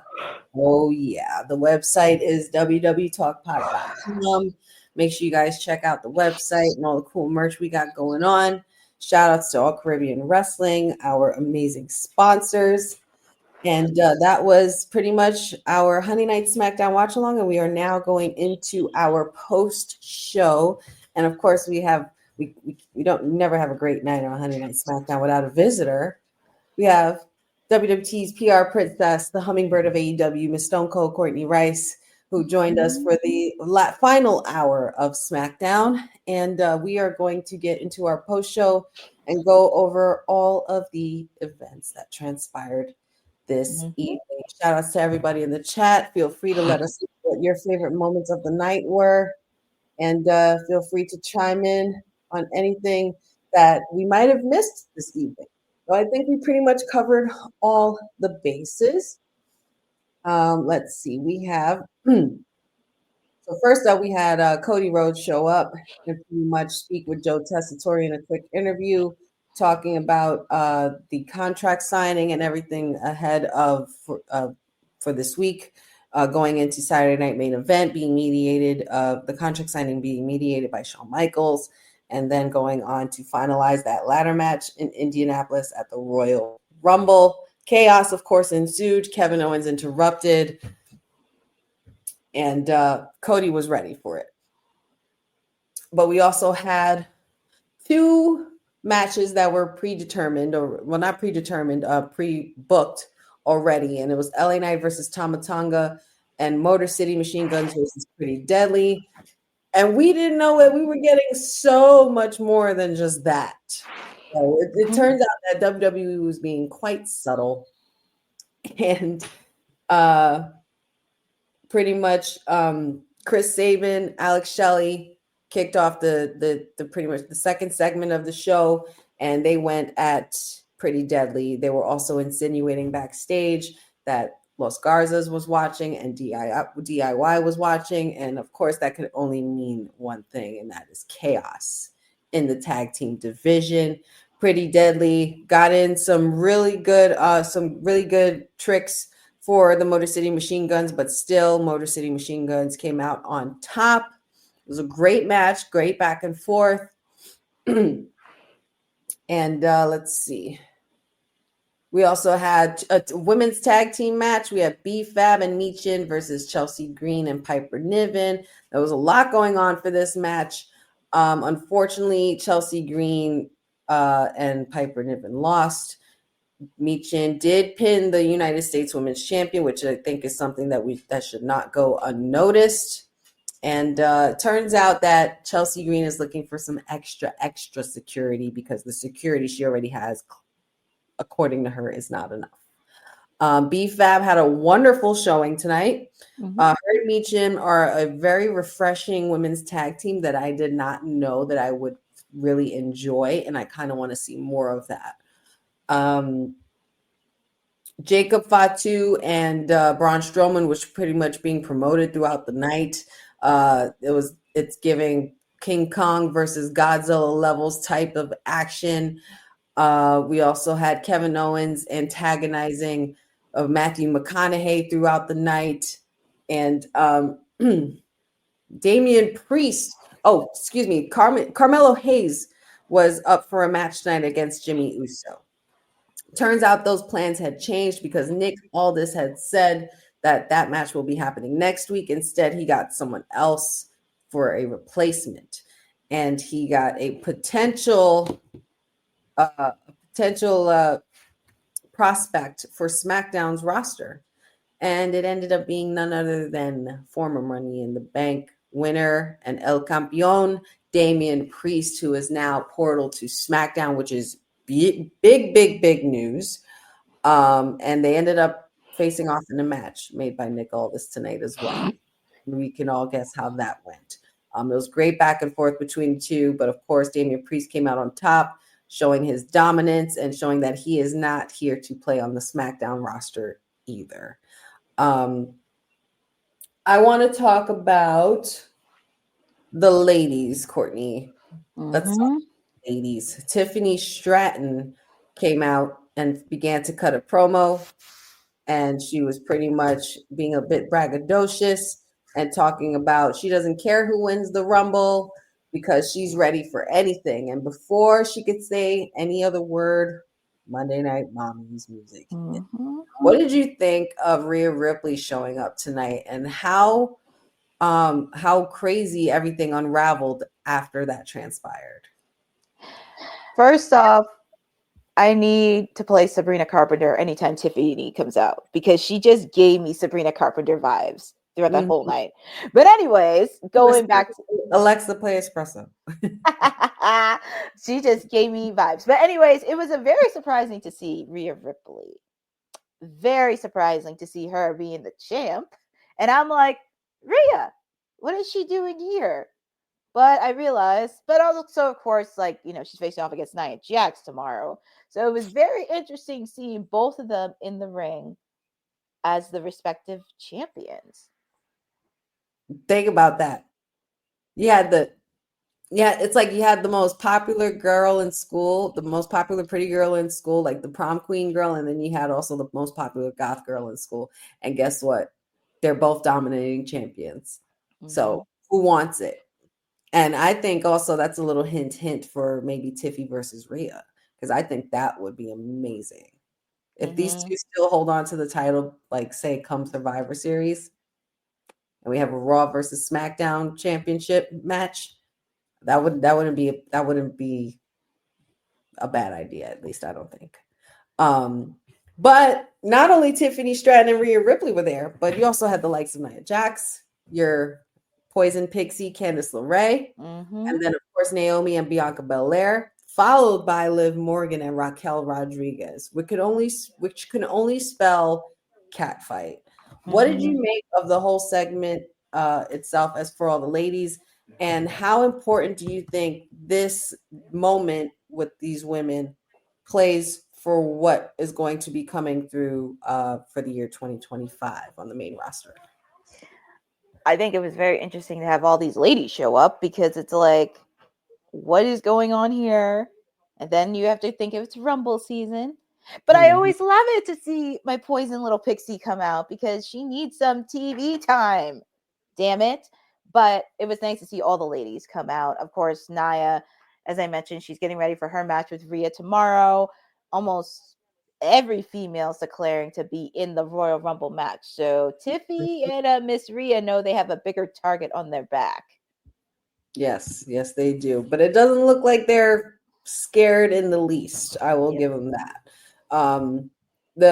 The cat fight then eventually led to a 6-woman match, returning from break when they completely rudely interrupted our programming, and Nick Aldis was about to come out, and then they went to commercial and we see Domino's Pizza.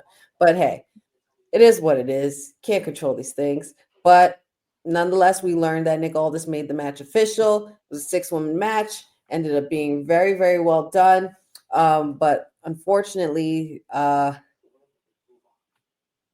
Bianca Belair got the shit end of the stick on this one. She got Candice LeRae in the KOD, and before she could even go for the pin, Liv Morgan capitalized, pins Bianca 1, 2, and 3. I couldn't help but notice, Courtney, that a lot of these women were the same women that were involved in being accused of who attacked Jade Cargill. Do you still think that Jade Cargill's attacker is in that list of women there? Oh yeah, it could be any one of those women. And also interesting, you can't forget Bianca and Naomi are going to NXT. And it's going to be in Atlanta. And they're going against the Meta Girls for the tag team titles on the line. And you know who's also from Atlanta outside of Lash Legend? Bianca. Excuse me, Jade Cargill. Yep.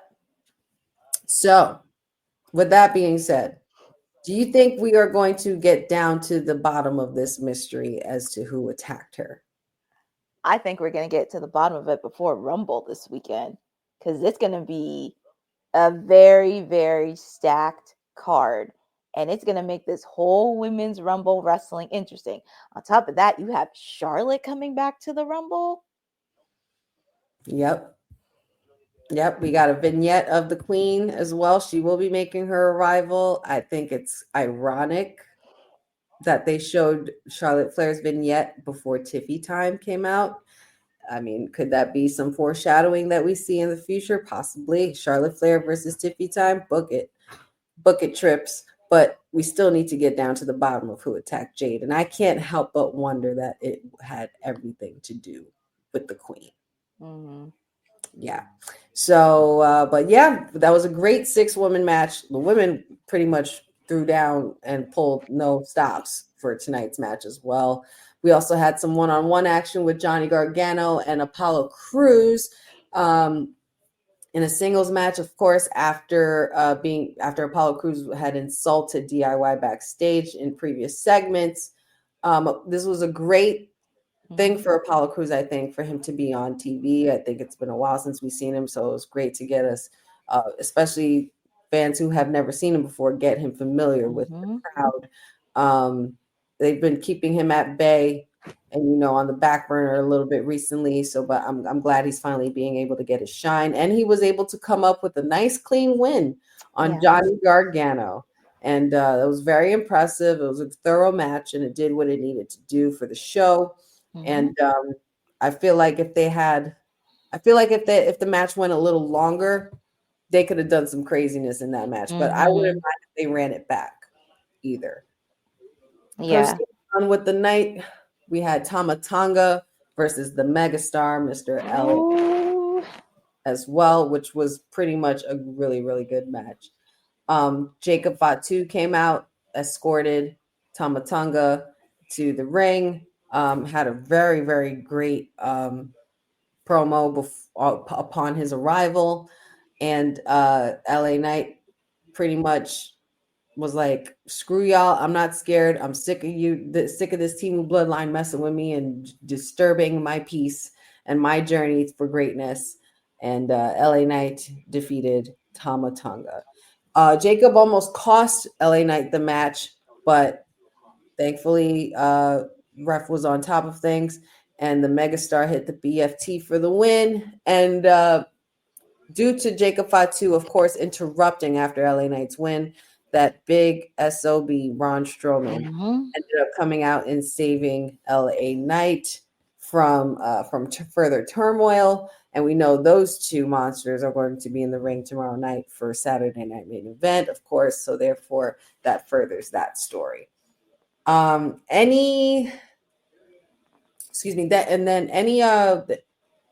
you thought that wasn't enough, we got Carmelo Hayes versus Damian Priest as well. Carmelo Hayes versus Damian Priest. The newly appointed Damian Priest, who is now on the SmackDown roster. Poor Carmelo Hayes. I think he's pretty much going to be the workhorse that pretty much has everybody go over, and he's building his way up. To go from Cody Rhodes to be able to fight, Randy Orton to now going against, guys like Damian Priest, it's saying a lot about the journey of Carmelo Hayes going forward. And I honestly thought it was trick I thought it could have been true. Mm-hmm. I thought it was really cool, but I think it's still too soon for that. And Trick still has unfinished business. But Mm-hmm. that was a really good match. Of course, El Campeón, former El Campeón, comes up with the win. And that left poor Miz to still wonder what was going on, because Miz was there pretty much all night, all evening, talking to Nick all this. He was basically assuming that he was going to be having a Miz TV segment every Friday night, and no, that's not the case. Miz is newly portaled to SmackDown along with the Wyatt Six, and we were told that the Wyatt Six were there. But that's neither here nor there. Austin Theory, Miz went to Austin Theory, Grayson Waller, Andrade, and the likes of all kinds of stars backstage to get any kind of help that he can, and it's obviously not working. So I think that we are going to be preparing to see a very long road and tiring journey for the Miz, because the Wyatt Six is coming for him. Mm-hmm. He's not done with you. And we didn't see him tonight, but hopefully we will. Mm-hmm. Kevin Owens versus Jimmy Uso was the main event for this evening, and we saw them do really, really, really, really well together. They had a very hard-hitting battle between those two, and Kevin Owens unfortunately defeated Jimmy Uso. I think this just pretty much builds up more of the story of Kevin Owens and where this is going to go for him. Kevin Owens was about to pile drive Jimmy Uso onto the outside announcer's table or commentator's table, and Cody Rhodes, of course, being the American Nightmare that he is, came out in time just to save the day, and all is well that ends well. Mm-hmm. But either way, Cody still has to do one thing. Good.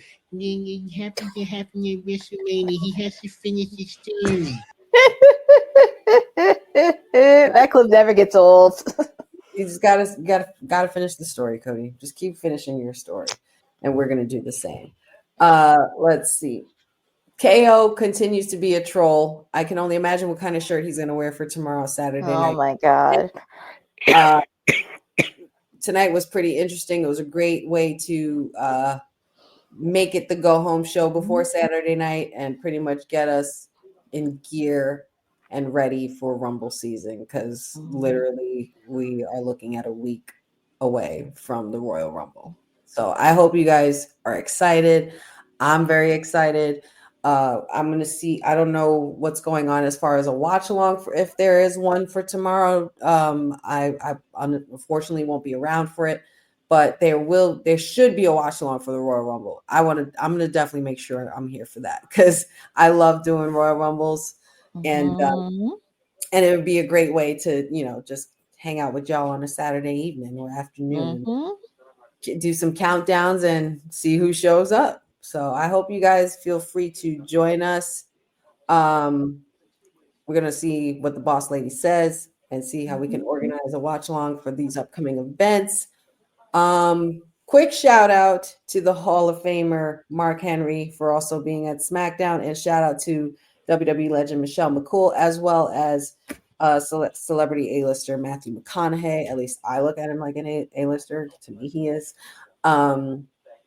And that was a really, really star-studded, cool night. Had a couple comedians there, Shane Gillis, as well as Gabriel Iglesias. And they're just continuing to kick it up a notch every Friday and every Monday night. And there's only so much that they could give us in 3 hours. 3 hours, and you still could have been 6, but it's okay. I forget. Yeah. It's okay. SmackDown, but it's fine. We'll see what happens next week. But in the meantime, guys, that is the end of our watch long and our post show. I like to do quick post shows. I don't want to be on for another whole hour. We've already taken up 3.5 hours of your time, and we appreciate every single one of y'all for joining us. None of this is possible without any of you, and we love having you here. We love being here with you guys. So thank y'all for joining us, and we are going to let all the beautiful people know how they can find us. Courtney? They can always find me here every Monday, Wednesday, and Friday with the WWT live crew. I'm always here You already know Wednesday is AEW Dynamite. I do my watch along there, so feel free. You do not want to miss next week's one. And we're going to have a fun conversation because if you saw WWT Live earlier today, our wonderful professor said my clients he claimed are the worst AEW Tag Team Champions. So we're going to have a little fun next week because I have a strong case for my boys. And I'm going to take a little deep dive into all this. But I'll save it for Wednesday of next week. Y'all make sure y'all tune in on Wednesday. Tune in because if y'all don't want to miss that discussion. Feel free to always find me here Monday, Wednesdays, and Fridays as well with WWT Live. Every Friday night we have our Honey Night SmackDown watch along. Every Saturday you could find me on the Kayfabe podcast Saturday afternoons with Councilman and Dion. You could also find me poking in on the chats on all these watch-alongs on Monday Night Mayor, Tuesday Night Pharaoh, and of course Wednesday Night Rice for all elite watch-alongs. So make sure you guys tune in to everything we got going on. Like and subscribe to the Women's Wrestling Talk on all the streaming platforms, including YouTube. Check out wwtalkpod.com, our website, and all our cool merch that we got. It's really good stuff there. And there's going to be so much more coming your way. So make sure you guys check that out. Shout outs to All Caribbean Wrestling for being amazing sponsors that they are. Check out All Caribbean Wrestling on all social media platforms as well to check out all the cool things they have happening, as well as the Wrestling with Honey podcast on YouTube. There's no content up there yet, but there will be very, very soon. And you don't want to miss it. The Sweetest Oos is dropping the podcast really soon. It's been about a year in the making. And it's also been a year with Women's Wrestling Talk on come Sunday. So I'm really, really excited. And we're definitely going to celebrate. And we'll get back to you guys soon about those watch-alongs for the upcoming events. If there's going to be one for Saturday Night Main Event, make sure you click that notification bell under your YouTube. And YouTube will be able to let you know when we are on. So that way you always know when we are live. Stay current with everything we got going on. Shout out to everybody in the chat. Jeffrey, Jova, Dylan Johnson, Boza, Mag Mangum. Let me see. There's another one here. There's more here. Dad, Pachu, Jeff, great to have you. Dear Ron, great to have you. John Cena, shout outs. Jasim, Elordi, thank you so much. Hassan as well. Hassan Terrell. Let's see. I don't like missing anybody. I hate missing people. But if I did, please don't kick my butt. It's just a lot. Oh, Benjamin, there you are. Benjamin, Eric Tate, and all of you guys. You guys were really, really chatty bunch this evening, and that's what we love to see and love to hear. And shout outs to you guys for being such troopers, for those trolls in there. Frederick as well. Great to see you. Great having you guys with us. 1609 Wrestling as well. You guys can find all of us on our social media platforms as well. Wrestling with Honey, TikTok, Instagram, Facebook, all the like and everything like that. And also don't forget, guys, we are a part of Women's Wrestling Talk, the #1 women's wrestling network on the planet. Thank you for joining the Honey Night SmackDown Watch Along, and we'll see you guys on Monday. Ciao for now. Have a safe weekend, and good night. Thanks for joining WWT. Don't forget to like us on all social media platforms at wwtalkpod. Like and subscribe on all video and audio platforms, like yesterday, my G. And check out our website at wwtalkpod.com. Thanks for watching Women's Wrestling Talk, the #1 women's wrestling network on the planet.